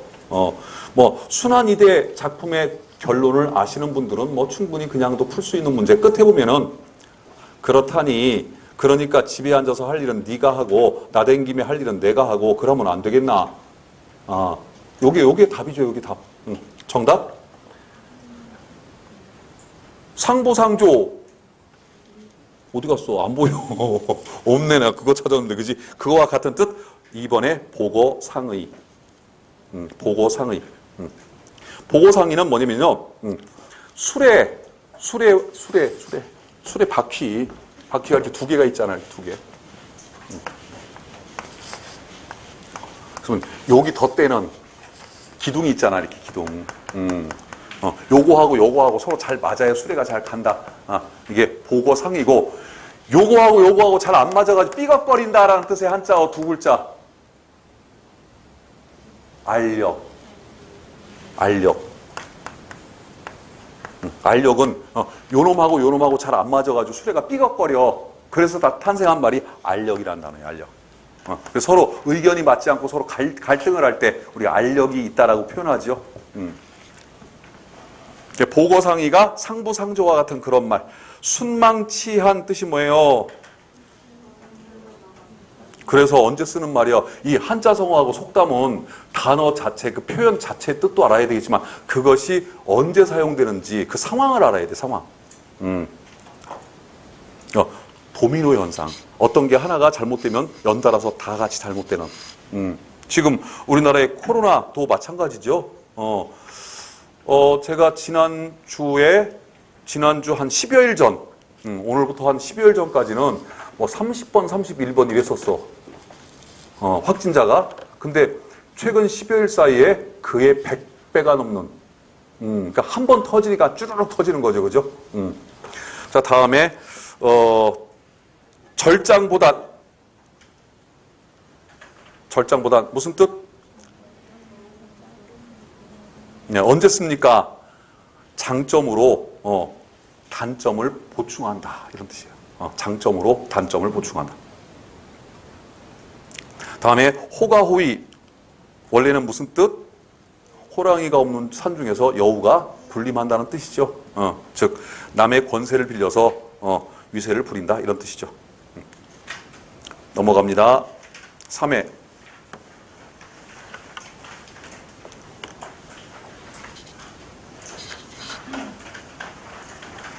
1번 A, D 중 고매한 이렇게 작품을 두 개를 넣어놓고 나오는 문제들이 출제가 된다고요. 이 정도면 그래도 양반이야. 똑같은 현대시 걸어놨으니까. 그런데 이제 문제는 뭐야? 가에는 현대소설 하나 걸어놓고 나에는 현대시 하나 걸어놓고 예를 들어서 가에는 김광균의 시 하나 걸어놓고 나에는 김승옥의 소설 하나 걸어놓고 그렇게 물을 수도 있어요. 그럼 그런 문제가 아무리 나와도 우리가 김승옥과 김광균에 대해서 알고 있으면 그 지문 없이 풀 수 있잖아, 계속. 쉽게. 근데 문제는 그 작가에 대해서 모르는 학생들은 그 지문을 또 읽어봐야 돼. 파악해보고. 시험장에서. 자, 아무튼 간에 뭐 묻는 문제? 시어의 함축적 의미 묻는 문제. 시적 의미 묻는 문제죠. 윤동주 그러면 뭐가 생각나야 돼? 민족 저항 시인. 다음에 윤동주의 주제의식은 자아성찰. 1번 자아성찰. 2번 기독교적인 박애사상 또는 희생정신. 3번 더 빨리 생각나야 되는 거 현실적 자아와 본질적 자아 이거 생각나야죠. 자, 첫 번째 작품은 작가명과 작품명이 써있지는 않지만 뭐 우리 적어도 합격선에 다다른 학생들이라면 알아야 되는 작품이에요. 이거는 기본적으로 두 작품 다 알아야 되는. 딱 보는 순간에 이거 누구의 무슨 시, 이건 무슨 시, 그래놓고 기억의 고매한 정신, 이거 뭐 알아야 돼. 이 정도는. 그 정도로 중요한 작품. 자, 근데 문제는 뭐예요? 고매한 정신의 함축적 의미니까 작품 분석을 할 때 나부터 해야지, 나부터. 만약 작품 분석을 해야 된다면, 그죠? 나, 폭포, 김수영, 무슨 시인? 민중저항 시인. 민중 저항신. 김수영의 주제의식 순수 정의 진실. 순수 정의 진실. 김수영 시의 특징 심플. 단순해. 김수영이 그래서 가장 많이 쓰는 수사법 반복법. 폭포 이거 지난달에 배우지 않았나요? 설명했었죠, 그죠? 이거 어느 반에선가 설명한 어느 반? 딴 데서 했나 보다. 자, 1년 봅니다. 폭포는 고든 절벽을 무서운 기색도 없이 떨어진다. 폭포에 대한 시지만 시는 뭘 노래한다? 인생을 노래한다. 인생. 폭포에서 우리가 배울 정신이 뭐냐 이거예요. 규정할 수 없는 물결이 폭포는 고든 절벽을 무서운 기색도 없이 떨어진다. 무슨 성질이야 이거? 용감해. 나쁘게 말하면 이거는 뭐라고 해야 돼? 용기가 아니라 용기, 쓸데없는 용기를 뭐라고 그래? 뭐라고 그러지? 왜 갑자기 그 단어가 생각이 안 나지? 자만? 아니 왜 그저 쓸데없는 용기를 두 글자로 뭐라고 하는데? 안 들려. 크게 말해. 알려줘. 객기도 아니고 객기는 아닌 거. 뭐 쓰는 단어 있는데 그 잘 쓰는 단어. 왜 갑자기 생각이 안 나지 그 단어가? 아무튼 간에 용감성. 다음에 규정할 수 없다. 이거 무슨 성질? 자유. 다음에 무엇을 향하여 떨어진다는 의미. 이거는 욕심이 없어요. 우리는 무엇을 향하여 떨어지면 안 되지. 붙어야지, 그지? 있잖아. 목표가 분명히. 계절과 주야를 가리지 않고 무슨 성질? 영원 불변성. 이런 폭포의 성질을 합해서 이걸 묶어주는 단어가 바로 고매한 정신이야. 고매한 정신. 결국 이 시에서 핵심어가 뭐예요? 고매한 정신이야. 3년 금자나도 인가도 보이지 않는 밤이 되면 밤. 저항시에서 밤은 주로 부정적이고 암울한 시대 현실을 의미한다고 그랬죠. 폭포는 고든 소리를 내며 떨어진다 할 적에 고든 소리. 김수영의 주제의식 중에 진리, 그죠? 진실. 뭐 뒤에도 시가 이어지는데 문제 때문에 끊었겠지요. 자, 고매한 정신과 같은 거. 그렇다면 윤동주 시에서는 본질적 자아에 해당하는 시어만 찾으면 돼. 무조건. 그게 핵심이에요. 윤동주 시는 항상. 자, 제목이 간이야, 간. 근데 이 간이라고 하는 시는 읽어보면은요, 우리나라의 전통 설화인 별주부전과 그다음에 고대 히랍 신화인 프로메테우스 신화가 얽히설키 이렇게 얽혀져 있어. 그러니까 이 작품을 해석하려면 어떻게 해석해야 돼? 설화적으로, 신화적으로 해석을 해야 돼. 그렇다면 우리 사람의 간이 우리나라 전설, 민담, 설화 가운데 가장 잘 나오는 이야기가 간이 주로 출몰하는 이야기가 무슨 이야기일까? 전설의 고향. 생각나죠, 그죠? 구미호들이 몇 명의 사람을 간을 빼먹게. 근데 과연 정말 구미호가 여우가 사람 간을 빼먹는 동물은 아니죠. 그건 사람이 우리가 만든 거야. 우리 한국 사람들이.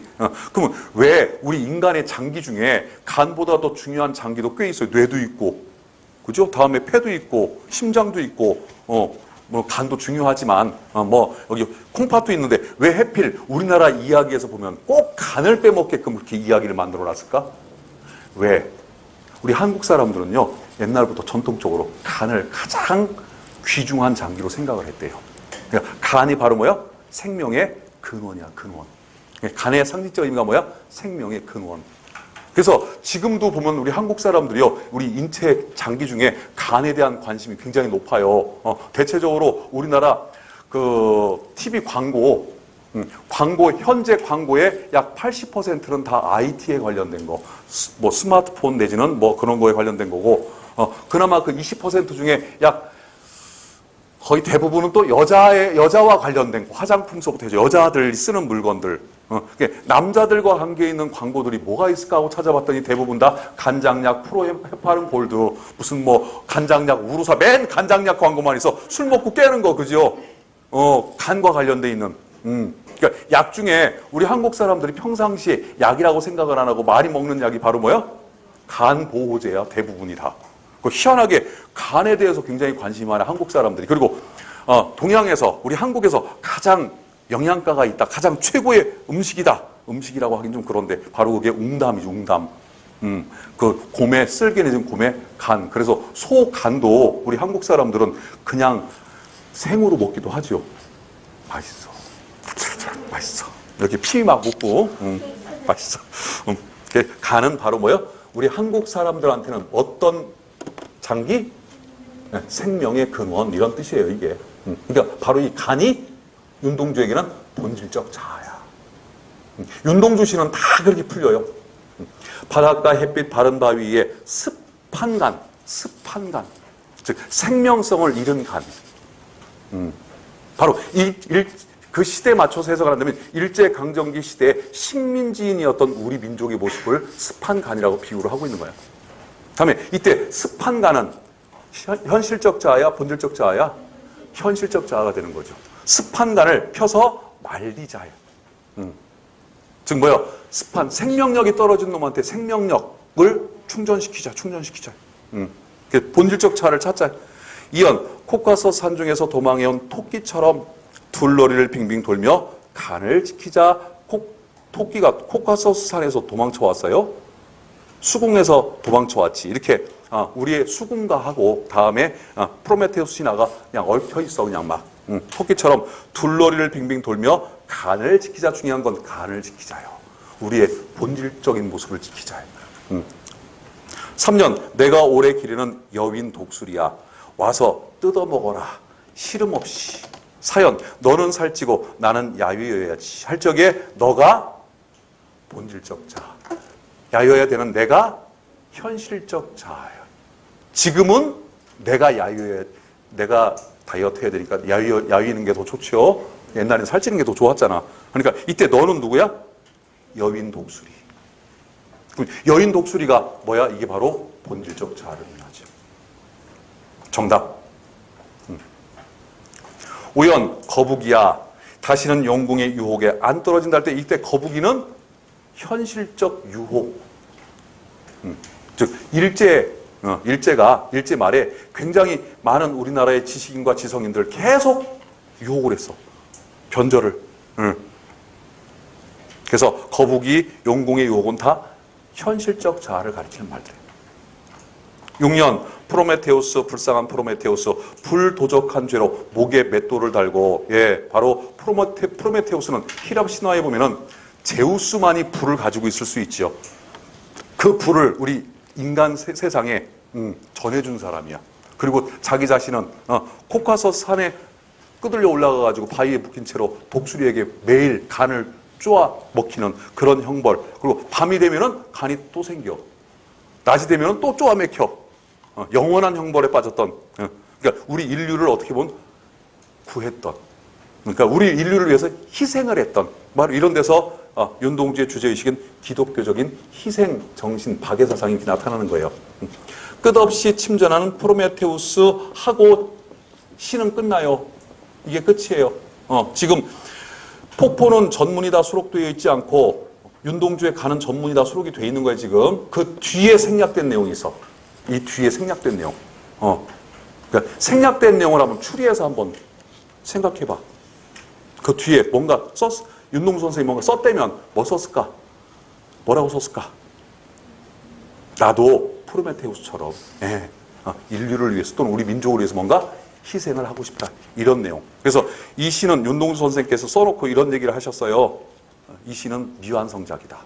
근데 나도 완성을 할 수가 없다. 근데 뒤에 뭔가를 안 붙인 게 오히려 이렇게 끝난 게 훨씬 더 시가 훨씬 더 좋습니다. 다음에 2번 표준 발음법 문제가 나왔네. 읽어.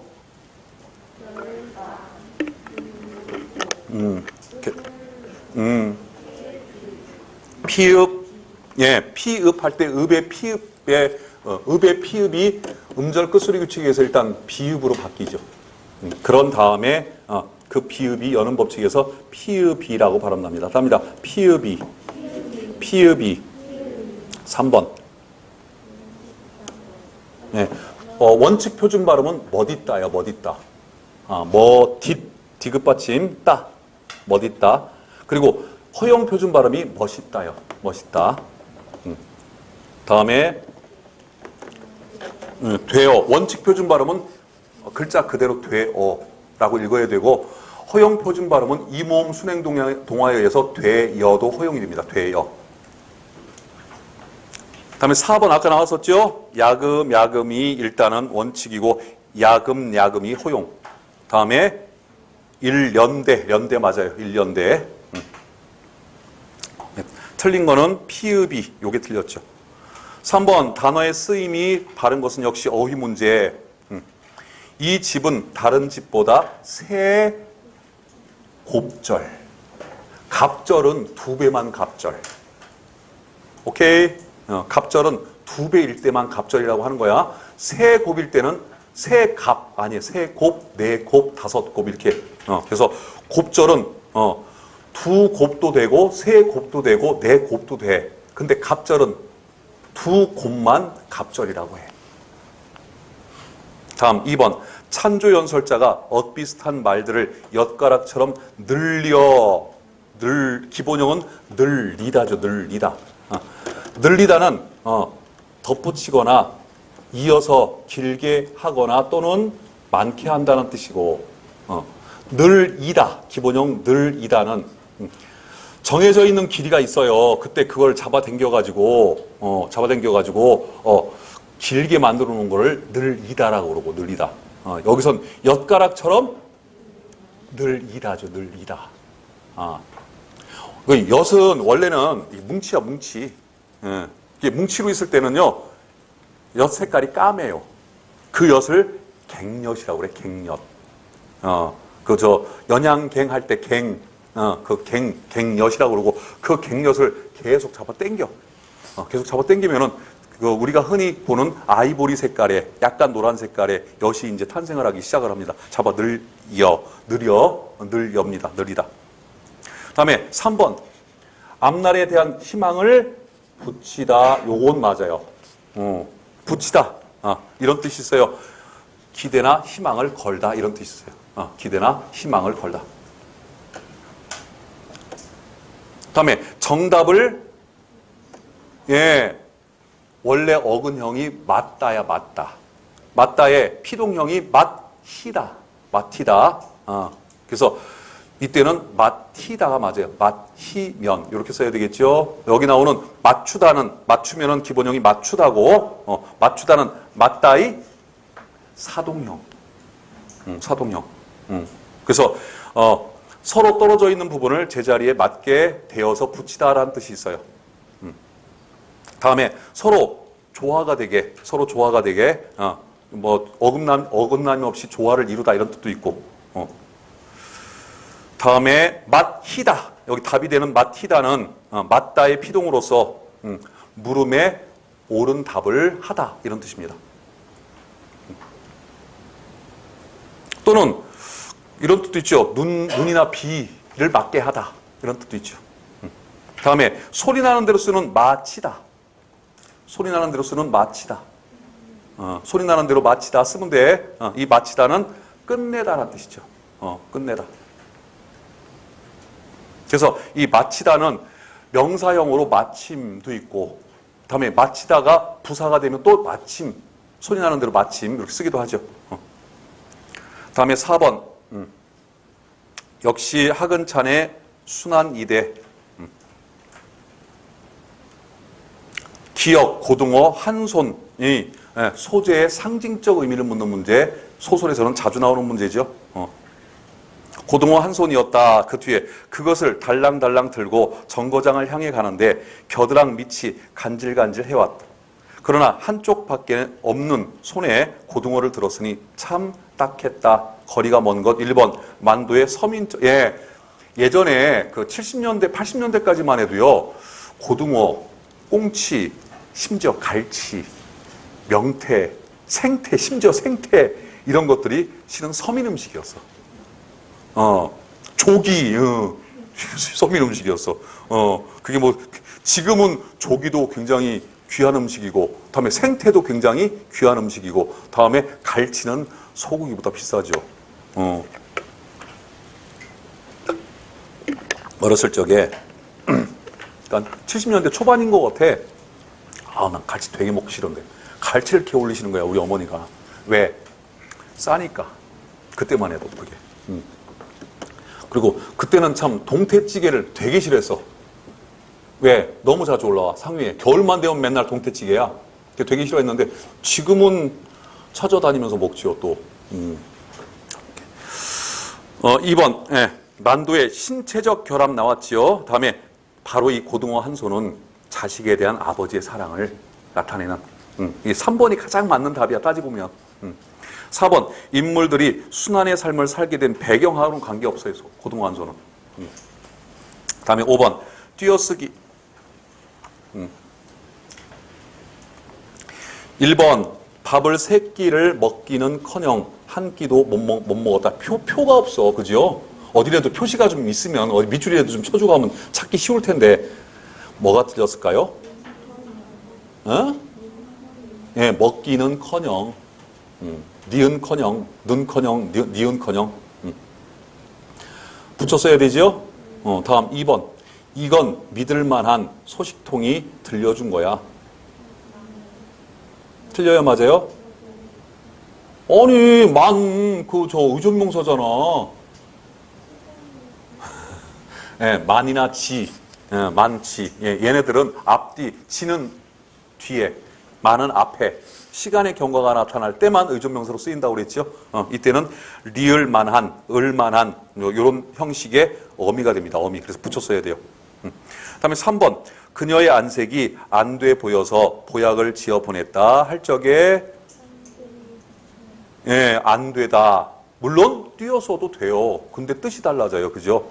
안 띄고 되다는 되지 않다는 뜻이고, 붙여 쓰는 합성어 안 되다는 불쌍해 보인다. 뭔가 좀 잘못돼 보인다. 이런 뜻으로 쓰일 때 쓰는 거죠. 4번에 지금도 하얀 눈을 보면 그때의 열정이 되살아나는 듯 느껴진다.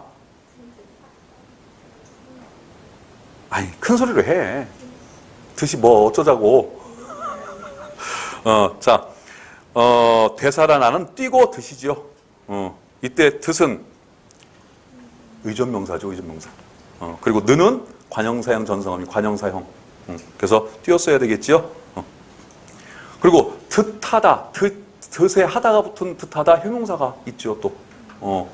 그건 파생형용사예요, 파생형용사. 다음에 6번. 잘못됐지요? 라가 없어. 라가 다겠지, 다. 다. 혹시 이거 없어서 안 풀어오신 분? 그냥 라 다 상관없이 풀면 돼, 그죠? 다음에 7번도 지금 밑줄 친 부분이 없지요? 밑줄 친 부분 없어도 풀긴 풀죠, 그죠? 굳이 그 정도 풀면 합격선이야. 자, 봅시다. 6번. 라가 아니라 다의 다. 다에 대하여 제기할 수 있는 비판적 질문으로 가장 적절한 비판적 질문, 비판적 사고하면 안 된다고. 관점 추리하는 문제라고. 비판적 사고 문제 있다고 없다고? 없어요. 없다고요. 절대 비판하지 마세요. 일단 첫 단락에서 관점을 먼저 파악한 다음에 뒤 가서 보시면 돼요. 그리고 이 지문도 자주 나오는 지문은 아닌데 가끔씩 나와요. 얘가 7차 교육과정 통합교육과정 시절에 있었던 지문이야, 이것도. 자, 이리하여 봄과 가을에 마을곳에서 맞이하는 주신을 나타내는 탈을 무당이나 마을 사람들이 쓰고, 이게 바로 굿에 관한, 우리나라의 전통적인 굿에 관한 그런 지문입니다. 그때 굿을 지낼 때 무당이나 또는 마을 사람들이 굿이 뭐야? 굿 좋다고. 굿은 신에게 제사 지내는 게 굿이에요. 별거 아니에요. 제사 지내는 거. 기독교인들이 매주 일요일마다 예배 드리잖아요. 그죠? 그 예배 드리는 게 뭐예요? 결국은 일주일에 한 번씩 제사 드리는 거야. 뭐 불교도 그렇고 뭐 하여튼 다 종교마다 그런 의식이 다 있잖아요. 그러니까 굿은 우리 한국의 그 제사인데 이 굿은 어떤 제사냐면 보통 우리가 제사라고 그러면 집안에서 하는 행사로 알려져 있죠. 굿은 집 가족들이 아니라 뭐 이렇게 동네 공동체, 가족을 좀 벗어난 여러 사람들이 집단적으로 드리는 그런 제사를 굿이라고 그러고, 다음에 이 굿은 조금 제사에 비해선 경건성이 좀 떨어져. 좀 놀이의 그 어떤 성격을 가지고 있는 거. 그래서 우리가 속담 중에 그런 속담이잖아. 굿이나 보고 떡이나 먹자. 다음에 우리 한국인들한테 전통적으로 재미난 구경거리, 3대 구경거리. 첫 번째, 불구경. 두 번째, 쌈 구경. 세 번째, 굿 구경. 그러니까 이 굿은 제사를 드리는데 그 동네 한 촌락의 공동체들 원들이 다 모여가지고 한꺼번에 드리는 집단 제사인데, 제사에 비해서는 좀 경건성이 떨어지는 놀이에 좀 가까운 그런 이 제사는요, 기독교의 예배도 마찬가지지만 제사를 왜 드려요? 그 제사를 받는 신이 있을 거란 말이에요. 신, 그죠? 그 제사를 받는 신. 예를 들어서 기독교에서는 그분이 하나님이지. 그 하나님이 주신이야, 주신. 내가 제사를 드리는 신을 기쁘게 하기 위해서. 그래서 제사를 드릴 때는 그 신이 많이 드시고 많이 기뻐하라고 음식도 많이 차려놓고 그 앞에서 그 신을 기쁘게 하기 위해서 춤도 추고 노래도 부르고, 그래서 저 뭡니까? 교회 가면은 성가대원들이 막 노래도 부르고 춤도 추고 막 그러잖아요. 그게 뭘 하기 위한 거야? 하나님을 기쁘게 해드리기 위해서. 여러분들 그 손자 손녀 조그만한 애들이 어린이집 갔다 와가지고 배운 노래 같은 거, 무용 같은 거 할아버지 할머니 앞에서 하면 할아버지 할머니들이 무지하게 기뻐하고 좋아하잖아. 그거나 똑같은 거예요. 인간이 재롱을 떠는 거예요. 누굴 기쁘게 하기 위해서? 신을 즐겁게 하기 위해서. 모든 제사 행위는 바로 그런 행위예요. 자, 주신과 배신. 예, 주신이 있으면 그 주신에 상대되는 신이 또 있어. 배신이라고. 그렇잖아. 기독교도 하나님이 있으면 하나님의 역하는 악마가 있어. 악마, 마귀. 그래서 여기에 누굽니까? 그 신천지의 이만희 교주가 그러잖아요. 지금 이 코로나는 우리 신천지 교도들을 하나님께서 이제 마귀를 들여가지고 우리를 시험하는 거다라고 뭐 그랬대잖아. 마귀가 뭔지 모르겠지만 아무튼 대무대창을 하게 되고, 즉 주신을 뜻하는 탈과 그 반대에 해당하는 신에 해당하는 탈을 쓰고 두 사람이 서로 같이 대면해서 춤을 추고 노래를 부른 걸 대무대창이라고 그래요. 별신굿 탈놀이 및 마을의 농악대가 풍작을 기원하기 위한 모의 농경을 하고, 강릉농악, 강릉에서 집단의 생명을 구가하다. 여러 사람들이 입을 모아서 칭송하거나 칭찬하거나 또는 노래하다가 구가하다. 뭔가를 굉장히 크게 원한다, 이런 뜻이에요. 구가하다. 다음에 성장의례인 청손에 의한 씨름이나 줄다리기나 편싸움 또는 풍년과 자손 번창을 위한 신사의례가 행해졌으나 신앙심의 감퇴와 더불어 이들 향연 의례는 주술성을 잃게 되고 축제성과 예술성이 우세한 곳으로 바뀌면서 이제 축제가 된 거예요. 축제가. 그 중에는 그 자체적으로 신앙심이 감퇴한 것도 있지만 새로운 종교가 우리나라에 들어왔어. 그러니까 원래 우리나라만이 갖고 있었던 토속 신앙이 있었을까 없었을까? 당연히 있었겠죠. 그것이 이제 처음에 시작은 어떤 종교든 간에 처음에 시작은 샤만이나 토템의 형태로 이제 시작이 돼요. 우리나라도 분명히 그런 게 있었을 거란 말이야. 그런데 이제 외래에서 계속 종교들이 들어오면서 사람들이 이제 그걸 믿다 보니까 우리의 토속 신앙, 대표적인 게 뭐예요? 할머니들이 정화수 떠놓고 비나이다 이 토속 신앙이에요. 그거는 미신이 아니에요. 토속 신앙이라고 해야 돼. 자, 신과 무격 사이에 무격. 무격은 무당을 뜻하는 말이에요. 무당을 뜻하는 말이에요. 신과 무격 사이에 대무나 대창은, 그러니까 무당들이 신 앞에서 춤을 추어. 춤을 추죠. 막 몸을 막 흔들면서 막 방울을 흔들면서 계속 춤을 추잖아요. 축복을 위한 춤이나 놀이가 되고 이렇게 발달했다. 변했다. 씨름 등은 잡기나 희극으로 변화됐다. 그리고 이제 다달라게 보면은 맨 밑에 비극과 희극으로 심화 내지는 승화시키지 못하고 한낱 민속극으로 머무르고 만대 우리 연극사의 문제점 내지는 특수성이 있다고 하겠다. 읽어보면 연극에 관한 얘기예요. 그러니까 우리 한국의 연극이 어떤 전통을, 어떤 뿌리를 갖고 있는가. 우리 한국 연극의 뿌리에 관한 얘기인데, 이 글은 이 한국 연극의 뿌리는 어디서 왔다? 굿에서 왔다. 굿. 그래서 그 하회 별신 굿을 할 때 그때 뭐가 연희가 돼서 하회 탈춤이 거기서 연희가 돼요. 그러니까 하회 탈춤은 뭐의 한 부분이야? 하회 별신 굿의 한 부분이야, 부분. 그러니까 굿이 뭐냐면 지금으로 말한다면 그 뭐랄까 종합적인 쇼. 그러니까 막 그 노래도 부르고, 다음에 춤도 추고, 뭐 재주도 부리고 하는 모든 그런 쇼 있잖아요, 쇼. 이게 종합적인 쇼가 바로 굿이야, 굿. 우리한테는. 그래서 그 굿으로 하면 노래도 부르고, 춤도 추고, 탈춤도 추고, 재주도 부리고, 서커스도 하고. 그런데 거기 보면은 여기 비극과 희극, 그럼 비극과 희극으로 심화되지 승화된 연극은 우리나라의 극이 아니라 서양극이에요, 서양극. 그래서 한낱 민속극으로 머무르고 만대에 있다. 1번, 민속극의 유래는 언제부터인가? 자, 라에 대해서 제기할 수 있는 비판적 질문으로 가장 적절한 것은 활적의 민속극의 유래는 언제부터인가? 충분하지요. 민속극은 언제부터 나왔니? 굿에서부터 나왔어. 앞에 나왔잖아, 지금. 다음에 2번, 비극과 희극은 상호 넘나들 수 없는가? 여기 보면은 비극과 희극으로 심화내지 승화시키지 못하고 이런 표현이 나오죠.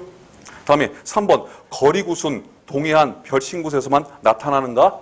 또 다른 데서 안 나타나니? 다음에 4번, 우리 민속극을 서양의 연극 개념으로 보아야, 서양에 관한 얘기는 안 나왔어. 이 글에서 직접적으로는. 그러니까 다른 1번, 2번, 3번은 답이 뭐가 있냐가 중요한 게 아니라 이런 얘기가 나왔냐 안 나왔냐가 중요한 거예요. 이게 좀 정보 추리 문제인데 이런 얘기가 이 글에 나왔냐 안 나왔냐가 중요한 거예요. 근데 서양 연극에 관한 얘기가 어디 좀 확실하게 나온 게 있나요? 나달라게? 네? 뭐가? 가만히 있어 봐라. 우리 민속, 그러면 민속극의 유래는 언제부터인가? 그건 아직 안 나왔지요. 확실히 못 찾았고, 그다음에 비극과 희극은 상호 넘나들 수 없는가? 요거에 관한 거는 비극과 희극으로 심화내지는 승화시키지 못하고 이렇게 나왔죠, 그죠? 그러니까 넘나들 수가 없겠네. 일단 비극과 희극으로 어떻게 구분이 안 됐으니까. 다음에 거리굿은 동해안 별신굿에서만 나타나는가? 나왔어요, 안 나왔어요? 그 이외에 동해안 별신굿에서만 나타나는가? 거리굿은 할 적에 여기 첫 단락에 보면은 이런 내용이 나오지. 거기 보면은 강릉농악이라고 써 있죠. 그 강릉농악이 강릉이 어디 위치한 지역이야? 동해안에 위치한 지역이죠. 그래서 거리굿은 동해안 별신굿에서만 나타나는가 하고, 그러면 강릉 농악 이외에 다른 데 얘기는 나왔어, 안 나왔어? 안 나왔죠. 다음에 4번, 우리 민속극을 서양의 연극 개념으로 보아야 하는가 할 적에 아까 얘기했듯이 비극과 희극으로 구분이 된 거는 서양극이죠, 서양극. 그래서 여기 보면은 이와 같은 전화의 한 예로 동해안 별신굿에서 노는 거리굿의 장면을 들 수 있다. 각 거리마다 죽은 귀신의 이야기로서 음산한 잡귀 퇴송 뭐요? 물리친다. 쫓아서 물리친다. 종결부를 희화화, 비속화한 웃음으로 끝맺고 있다. 이 얘기는 뭐예요? 희극으로 끝나. 다 희극으로 우리는. 그래서 비극과 희극으로 심화내지는 승화시키지 못하고 한낱 민속극으로 머무르고만 돼. 여기 우리 연극사의 문제점. 다음에 특수성. 우리 한국의 연극의 문제점, 특수성. 이 나타난다. 그럴 적에 4번 우리 민속극을 서양의 연극 개념으로 보아야 하는가? 이거 될까 안 될까? 그나마도 1, 2, 3번 보면 4번이 낫네 진짜. 보니까. 나는 1, 2, 3, 4번 다 안 되는 걸로 처음에 왜 내 눈에 보였지? 다 크게 되진 않아요 4번도. 그런데 1, 2, 3번에 비하면 4번이 그나마 답인 거. 다음에 7번. 여기까지만 합시다. 시간이 벌써 50분이 다 됐네.